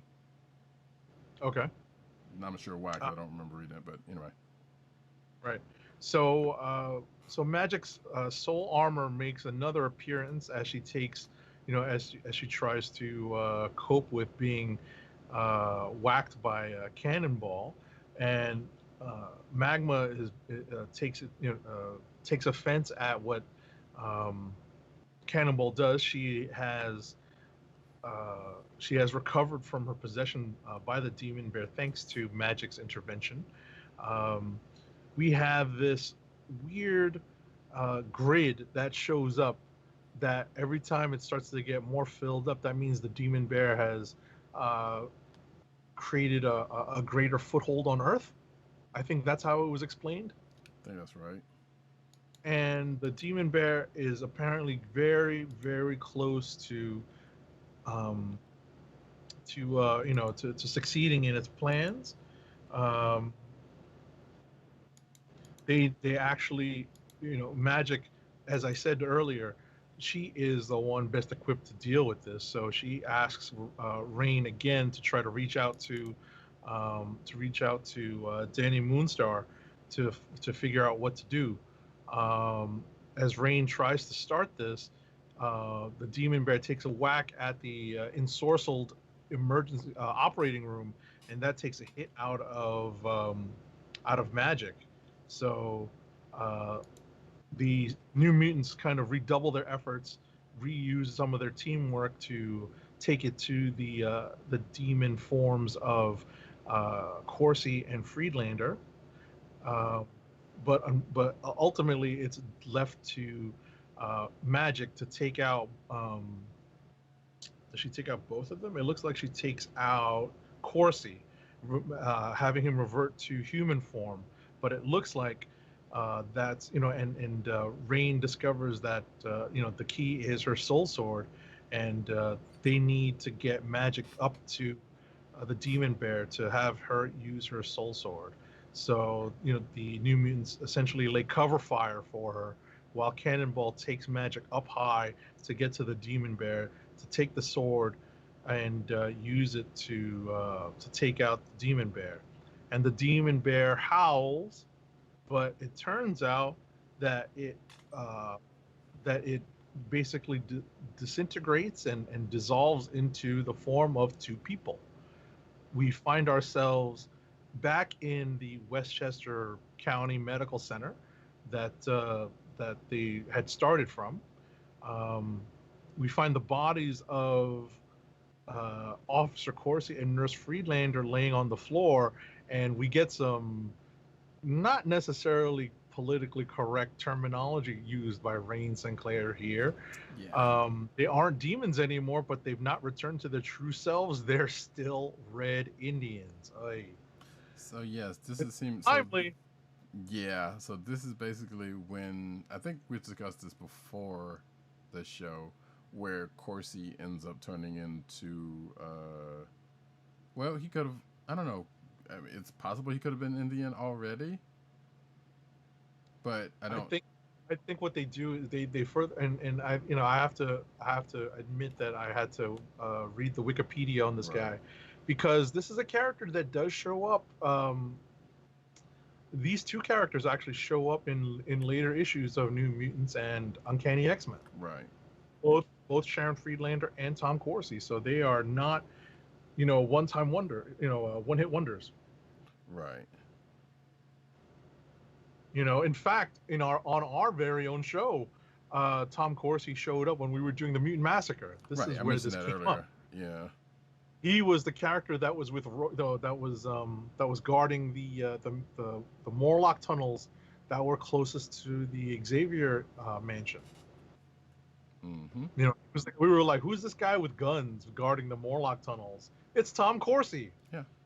So you gotta love it. Gotta love it. So what we find out, these two figures that basically emerged when the Demon Bear was defeated by Magic's Soul Sword, is that we find that these two folks are asking after Danny Moonstar, and we find out that that they are William Lone Star and his wife Peg. Their daughter is Danielle Moonstar. Mm-hmm. Gotta love it. And we also found out, yes, they indeed, Corsi and Friedlander were indeed, their bodies were reshaped according to this. The bodies were reshaped before they were possessed. You drove out their natures, but that didn't affect the original enchantment. So basically, they have been actually turned Indian. Correct. So the doctors break it to Danny's parents that she is going to live, but Danny's going to be totally paralyzed, and the New Mutants are shook by this particular news. But Professor Xavier finally pops in and figures out everything that's happened by scanning all of their memories. Of course. And we flash to, and he's taken steps to remedy the situation. You gotta love it. And so, as the caption reads, a while later, we find Danny Moonstar slowly waking up from the medically induced coma that she's in, and she's waking up next to the Morlock healer, who says that that all her pain will soon pass, and that his task is complete. And the next person we see is Storm, the Wind Rider. Mohawk Storm, by the way. Yes. Well, it is timely because at this point she's recently become the leader of the Morlocks, known as the Wind Rider, and so the fealty of the Morlock healer and his services are hers by right. I love it when they talk like that. And I believe, was she? She didn't become powerless. Well, actually, she probably was powerless at this point, right? Maybe. I gotta check I gotta check to see where this falls in the timeline. Right. So, crazily enough, the Danny's parents are here, and she discovers what happened to them. Basically, that they made up they were transformed into the demon bear that she fought, because they had become enslaved by the sacred symbol of courage and integrity. It was pretty crazy. Yeah. So, and there's a reference here at the end saying that, hold on. There's a reference here saying that Professor Xavier is not exactly thrilled with what Danny's father is saying, even though they're basically like blood brothers, and he thinks that he needs to alert Doctor Strange because it's a threat best handled by the master of the mystic arts. I love it. Continuity, people. Continuity. So, whatchamacallit? They're trying to figure out if there's a way to help out Officer Corsi and Nurse Friedlander, but it's not going to happen. She can't help, but that Magic can't help. And Professor X is saying that Magic basically saved the day, and that is he's proud of everybody. And we end this issue with like a decently high note, and in the next issue we're going to get the reappearance of Warlock. So for people who are reading along with us, feel free to keep going. Yeah. And also you know what, I need to find this out. Also worth noting that, assuming that it does transpire the way it does, I think this will be Warlock before Cypher comes into the picture. I don't know. I need to let's find this out, shall we? AKA Doug Ramsey. Oh, I know. Yeah. No, I'm telling other folks that may or may not know. Or let's see. First appearance, New Mutant 13. Okay, so he has been introduced before this, but he just wasn't around. Right. He may not be a field member of the team, maybe. Right. So, but yeah, this I can tell you that, you know, I guess we can kind of get to our thoughts on the series. I like this as a movie. You know, it definitely plays off like a horror story. Yes. So you can see, You know? definitely see that bend in it. Right. You definitely see where they can draw, you know, those particular elements of the story from. So I definitely see how that that would go along. I guess it's conducive to a feature film where you don't necessarily have to go into everybody's origin story. You can just do a very quick overview of how everyone gets there. Right. Like at this point, yeah, because if I remember that, I should go back and watch that trailer again. Because it's basically like, it felt like they were basically meeting in whatever the hospital is, and it's some sort of Like they were support group. patients. Right. Yeah. It was implied that they were all patients. Right. So there is that. But yeah, like I said, it's, you know, this was both of these actually, either the OGN and this, like, were, you know, fairly good stories. Like the OGN, obviously, you know, it's set up for them to get their ongoing the next year, and thereby along to the next, where, you know, Claremont's still doing his thing going forward, and, you know, putting his bits that may or may not be taken care of. Right. Well, this is the first spin-off of the X-Men. Right. And also, but this is first this is the one that, at least from the beginning of the New Mutants, did actually have a payoff on, because he did introduce actually in the first in the first issue of New Mutants, the Demon Bear was mentioned, and also the fact that Professor Xavier had a son, who we know is Byzantium. So that also got introduced in that, but obviously that has nothing to do with Demon Bear, but still. Right. So it's, you know, like in terms, you know, I enjoyed this. You know, like you mentioned, or you've mentioned a few times. You know, it'd be nice to kind of do feature bits like this. You know, even after pandemic. Mm-hmm. And given, I hate to say this, given recent events, who knows if lockdown goes back into, you know, goes back into effect for comic book stores, and, you know, they have to readjust their publication schedule. But you know, it was nice to kind of read this. Obviously, we have the benefit, you know, Marvel Unlimited is not a sponsor, but it's definitely a tool that we use to help our show along when you know, when we're in search of this kind of evergreen content. So I definitely had not read all of these issues all the way through this carefully, either ever or for a long time. Right. I read the original graphic novel at some point. I honestly may have read it standing up in a comic book store. You know, like loitering. Yeah. Yeah, because You I know, remember that, seeing like, you know? right. I remember seeing Captain Marvels, and I remember seeing this one at some point, and I was like, huh, these are different from the single issue joints. Let me check it. You know, maybe pop one, check it out. But yeah, I don't remember actually fully reading any of them, either one of them. Right. Sure, I did not read it in the time that it was published. I definitely read it. I was probably like late junior high school, early high school, going to a comic book store and just loitering, and just, you know, standing in the aisle and just, you know, picking it up off the shelf and reading it. Mm-hmm. Oh, that's my, you know, it all seemed familiar to me, but it definitely felt good to be able to read it all the way through. And the Demon Bear storyline had always stood out as one of those storylines that people always talk about, and I definitely enjoyed reading it and looking at Sienkiewicz's art, which is so crazy.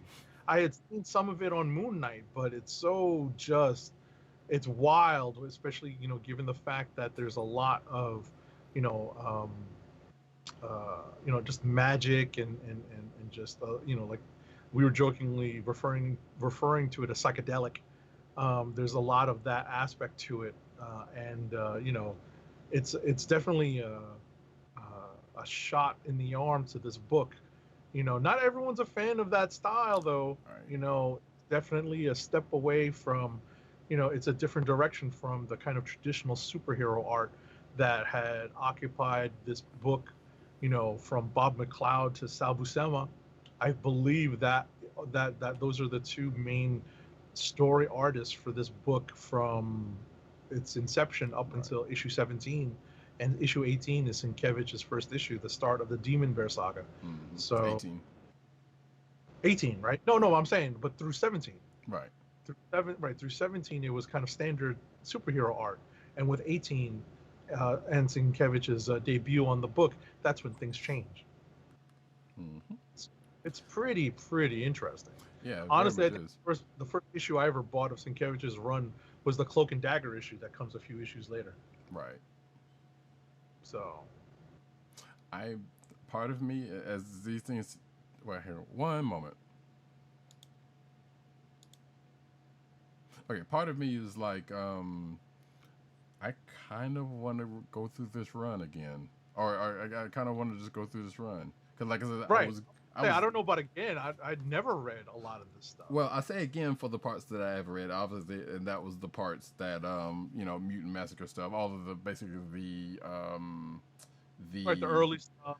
Yeah. Well, yeah, well, actually, because Mutant Massacre doesn't happen until like after this, like Oh no, I was saying Mutant Massacre doesn't happen until a while. we're after talking this. several issues That's what I'm after saying. this. Yeah, so it's a while before we get to that. But and there was only of the first volume of New Mutants, there was only 100 issues because at the end of it goes into X Force. But yeah, there's part of me that was like I kind of might want to read through this, and I almost actually did, just like I was telling the Agent 7 before the show. Like I almost actually read the first 18 just to kind of see what other beats probably got, you know, introduced or picked up. Right. You know, in the run up to Demon Bear, because that is the thing that tends to happen, especially like during these times. Right. We don't get to Fall of the Mutants until issue 46. Mm-hmm.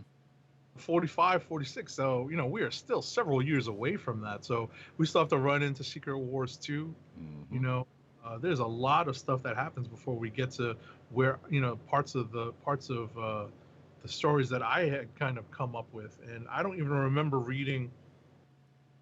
I only read parts of the Fall of the Mutant stuff because I remember the Granny and the Nanny and Orphan Maker. Right. Oh no, yeah. See, that was around that time. That was when I was like, okay, hey, it's another mutant event, and I was kind of off and on reading X-Men and, you know, by proxy. Mm-hmm. I know it definitely started because I think, yeah, X Factor had definitely started by that time because it was after Mutant Massacre, and I had already started reading X Factor around that time. So I was definitely reading X Factor. So I was kind of reading, you know, X-Men, you know, here and there, and like I said, by proxy, New Mutants because of the events. Right. But there are pretty much like the early stuff that I don't remember, because like even reading this, I was like, wait, there was a time when Cypher actually wasn't around, or Shan wasn't around. Right. You know, and I do know that Amara kind of came and went at times, you know. But even that, it's like, okay, yeah. Right. You know what's funny is that when I finally started taking a look at the New Mutants, it was right before Inferno. Mm-hmm. You know, like when I took a closer look at them, and the art had changed a lot, but Weezy Simonson was writing it, and you know, she incorporated it into whatchamacallit, into Inferno. Mm-hmm. And you know, and Inferno was a big crossover. And good, So, yeah. So, you know, and there, it was one of the really big, you know, like multi-part crossovers. But then very soon after that is Liefeld. It's very interesting. Like, it's not that much further after that. Yeah, because like I said, they didn't have they have a big run than most big books get nowadays. But 100 issues, you know, at the time where books were going on for years at this point, Right. Was a more of a thing that happened. You know, Right. It's wild when you think about how quickly, you know, the creative teams kind of turned these, because I'm looking at, and you know, like I said, we benefit from being able to look at it, you know, kind of scroll through the issues thanks to Marvel Unlimited. Like, wow, look at where the you know the creative direction of the book went. Yep. That's crazy. You know, and it's really not that, you know, and if you think about it, you know, it's roughly 12 or 13 issues a year, Right. right? So you kind of have to keep that in mind too, you know, like when you're looking at, like, you know, chunks of a book and how long certain runs go, and how much rope a creative team is given when it's tasked to tell a story.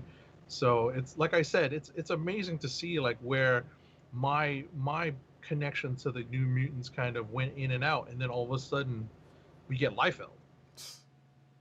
Yeah. You know, it's like we get a Liefeld cover with issue number 85. I think I own this one because it's Acts of Vengeance. Yeah. And then like one issue later is Cable's first appearance.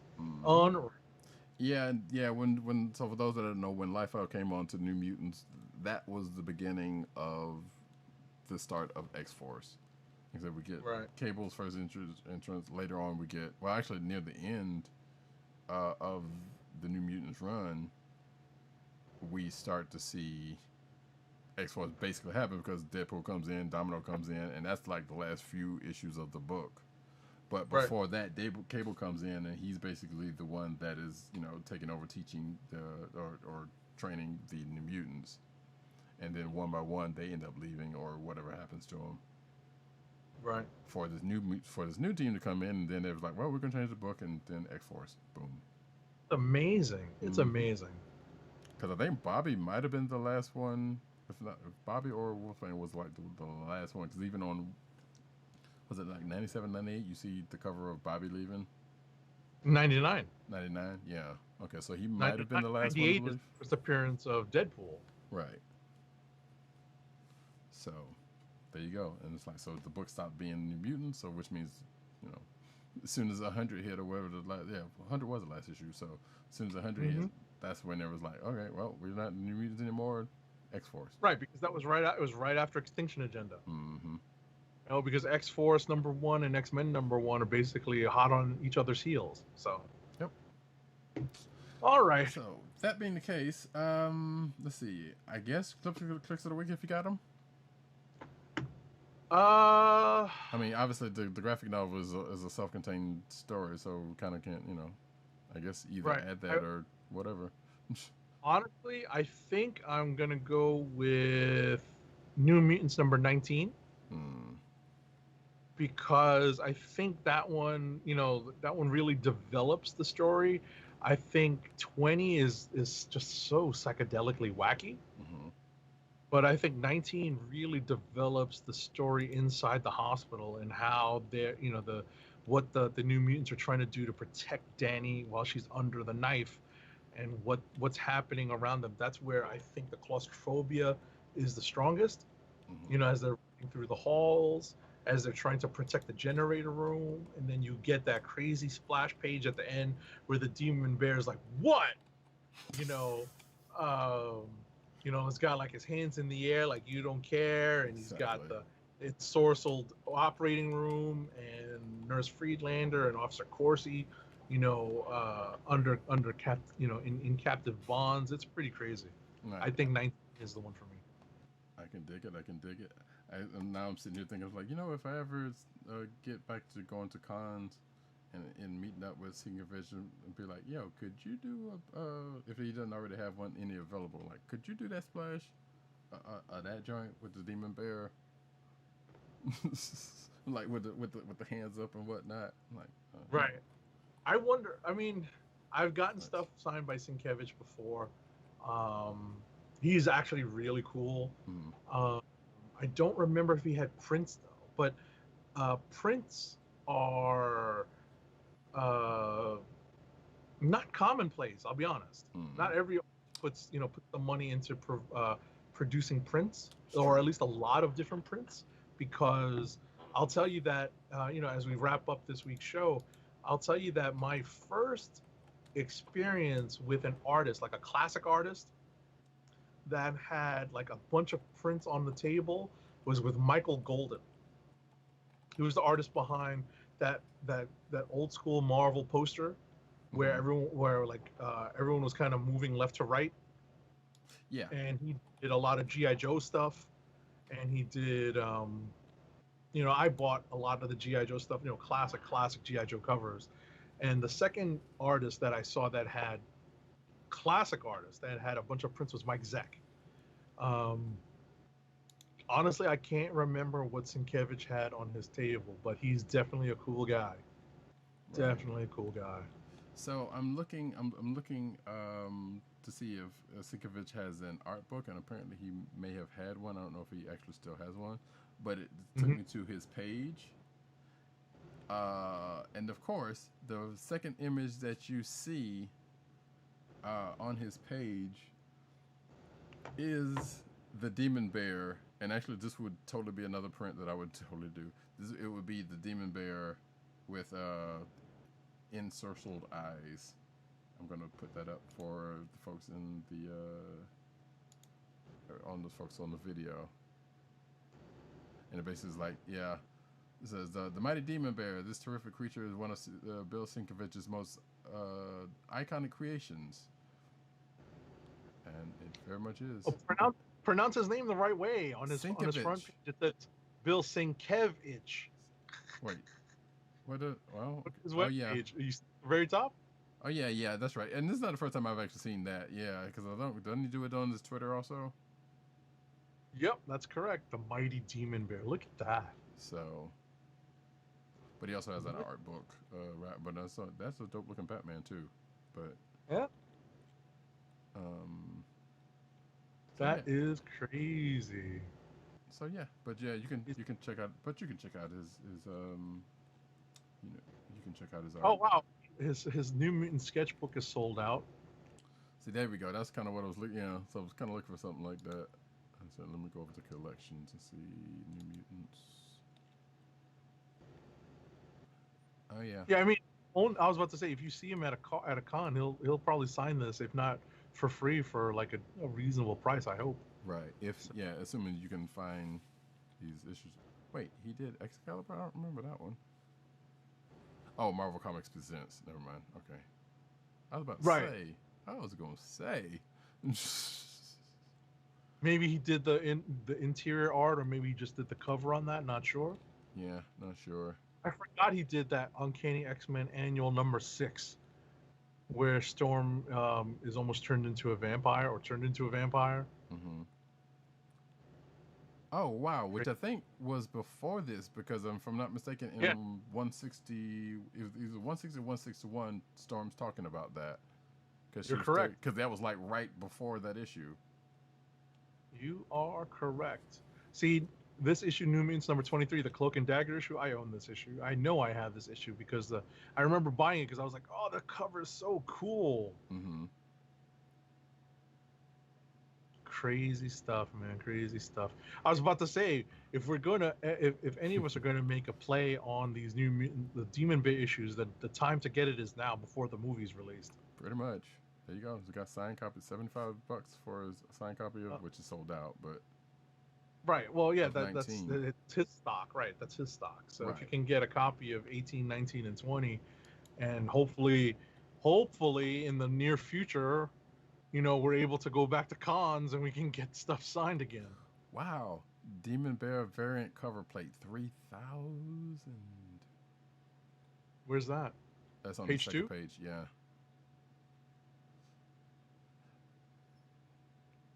And then there's his art book, which is $750, or his artifact edition of his, I guess, his art book. Mutants and Moon Knights. And then there's a bunch of pages. Variant cover plate. Wow, look at that. I mean, that's not even the most expensive thing on this page, but. Oh yeah, original art. Mm-hmm. 5 Gs. Oh yeah, like the two down at the bottom for 9K. Right, these aren't even, I was about to say, these aren't even splash pages. You got to look for the splash pages. The splash pages are the ones that are going to be, oh my gosh, 2-page spread, 9 Gs from New Mutants number 27 from of the Eiffel Tower. Oh my gosh. But anyway, we digress. Let me put this back on us. So yeah, here we are shopping with money we don't have. Yeah, basically. So I think for myself, real quick, I'm thinking 18, because 19 is great, and for everything, for all the reasons you've said, I kind of like 18 because it's like, all right, it felt like this was probably, if you read going into this was kind of built up on enough to where it's like, okay, you got to know what's going on here, and you know, you get Danny's whole inner monologue, and up until the end where unfortunately she gets mortally wounded or near mortally wounded. You know, that's a bad thing, but it just sets this up so nicely. But it also is kind of a bummer because it's like, okay, they set all this up, but she's not even the one to pretty much save the day. But you know, it worked out the way it worked out, and you know, it basically this was a thread that went on since the OGN that got resolved to a point. So, and it all kind of started out in 18. So there you go.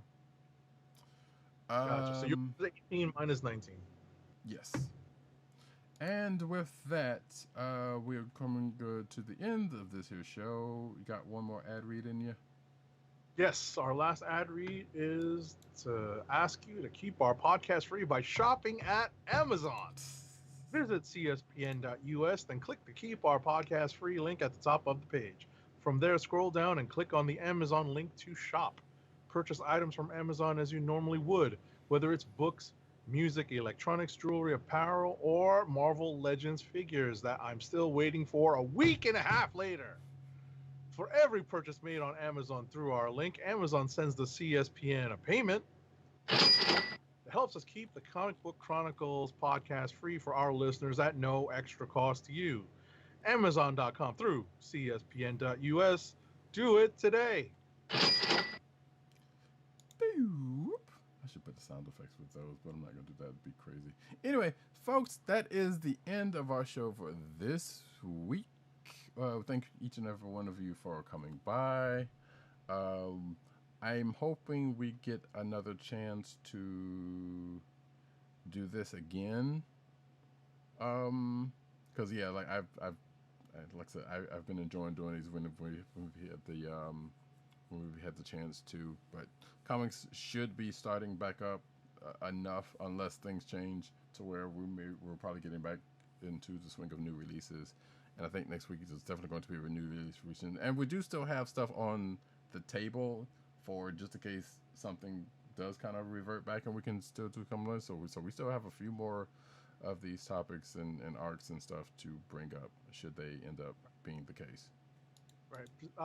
Be advised that, you know, we do have a general idea of the publication schedule coming up over the next several weeks. Yes. But in the event things change, or in the event that the publication schedule, you know, basically puts out, if between the two of us there's maybe less than 5 books that we'd be reading, we might switch up gears and pick an event that, as Roddykat said, we do have a good list of events to go over. We'll just have to kind of, you know, keep our eyes on the release schedule moving forward, just so that we'll see, you know, what we're going to cover. But right, you know, and in any, it'll probably be DC since we've been going back and forth, unless there's something else that pops up, you know. Exactly. So we'll see how that goes. You know, we were actually already started. A lot of people already started because today's Friday. We're finishing our recording in the early AM of Friday, July 3rd. Mm-hmm. So a lot of people are off, myself included. So Hamilton, you know, on DC Plus, the Disney. Yeah, Plus. I was about to say, you jumped the shark. Sorry. You preempted. What I was going to say is a lot of people started their 4th of July weekend. What I was going to say is please stay safe. Please, if you can, stay indoors, or don't violate social distancing rules. Absolutely. Wear a mask that covers your nose and mouth, Yes. and enjoy the film premiere of the musical written by Lin-Manuel Miranda. What I'm referring to is Hamilton on Disney Plus. Mhm. It'll be out later today, July 3rd. Enjoy it all this weekend. Get those songs stuck in your head.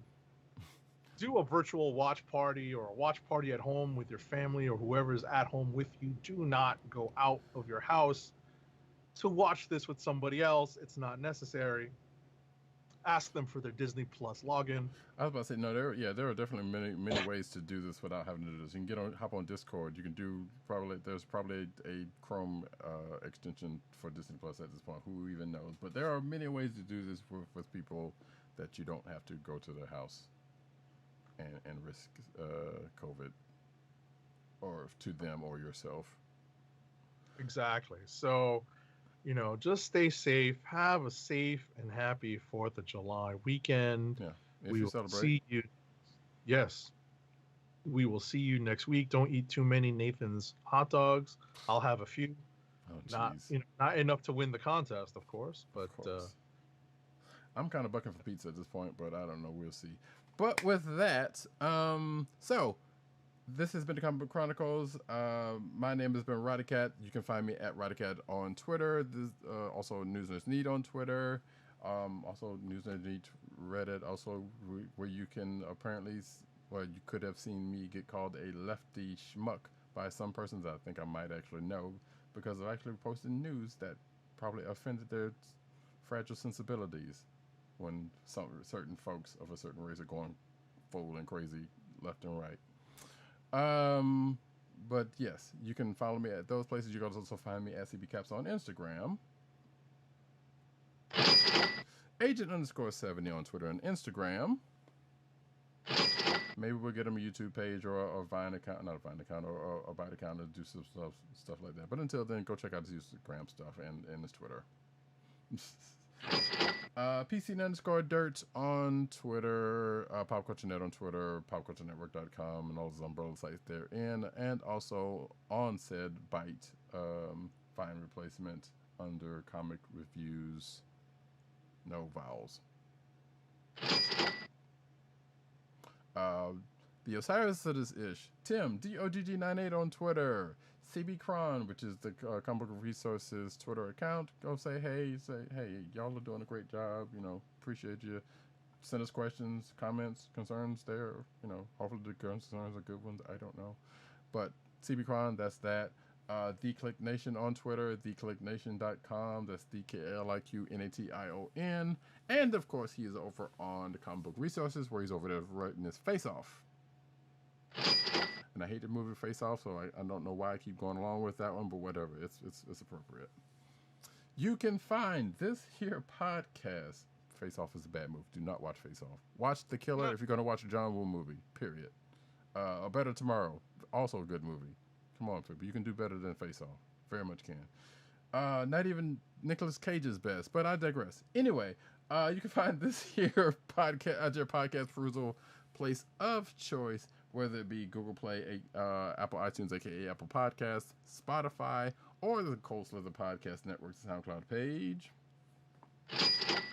You can find us recording this here podcast every Thursday night, 9:30-ish p.m. on the Click Nation's YouTube account, where you can also, if you don't want to catch us live or you can't catch us live, obviously the audio will be out a day or two later on the Coastal Podcast Network and elsewhere, where we need to get better about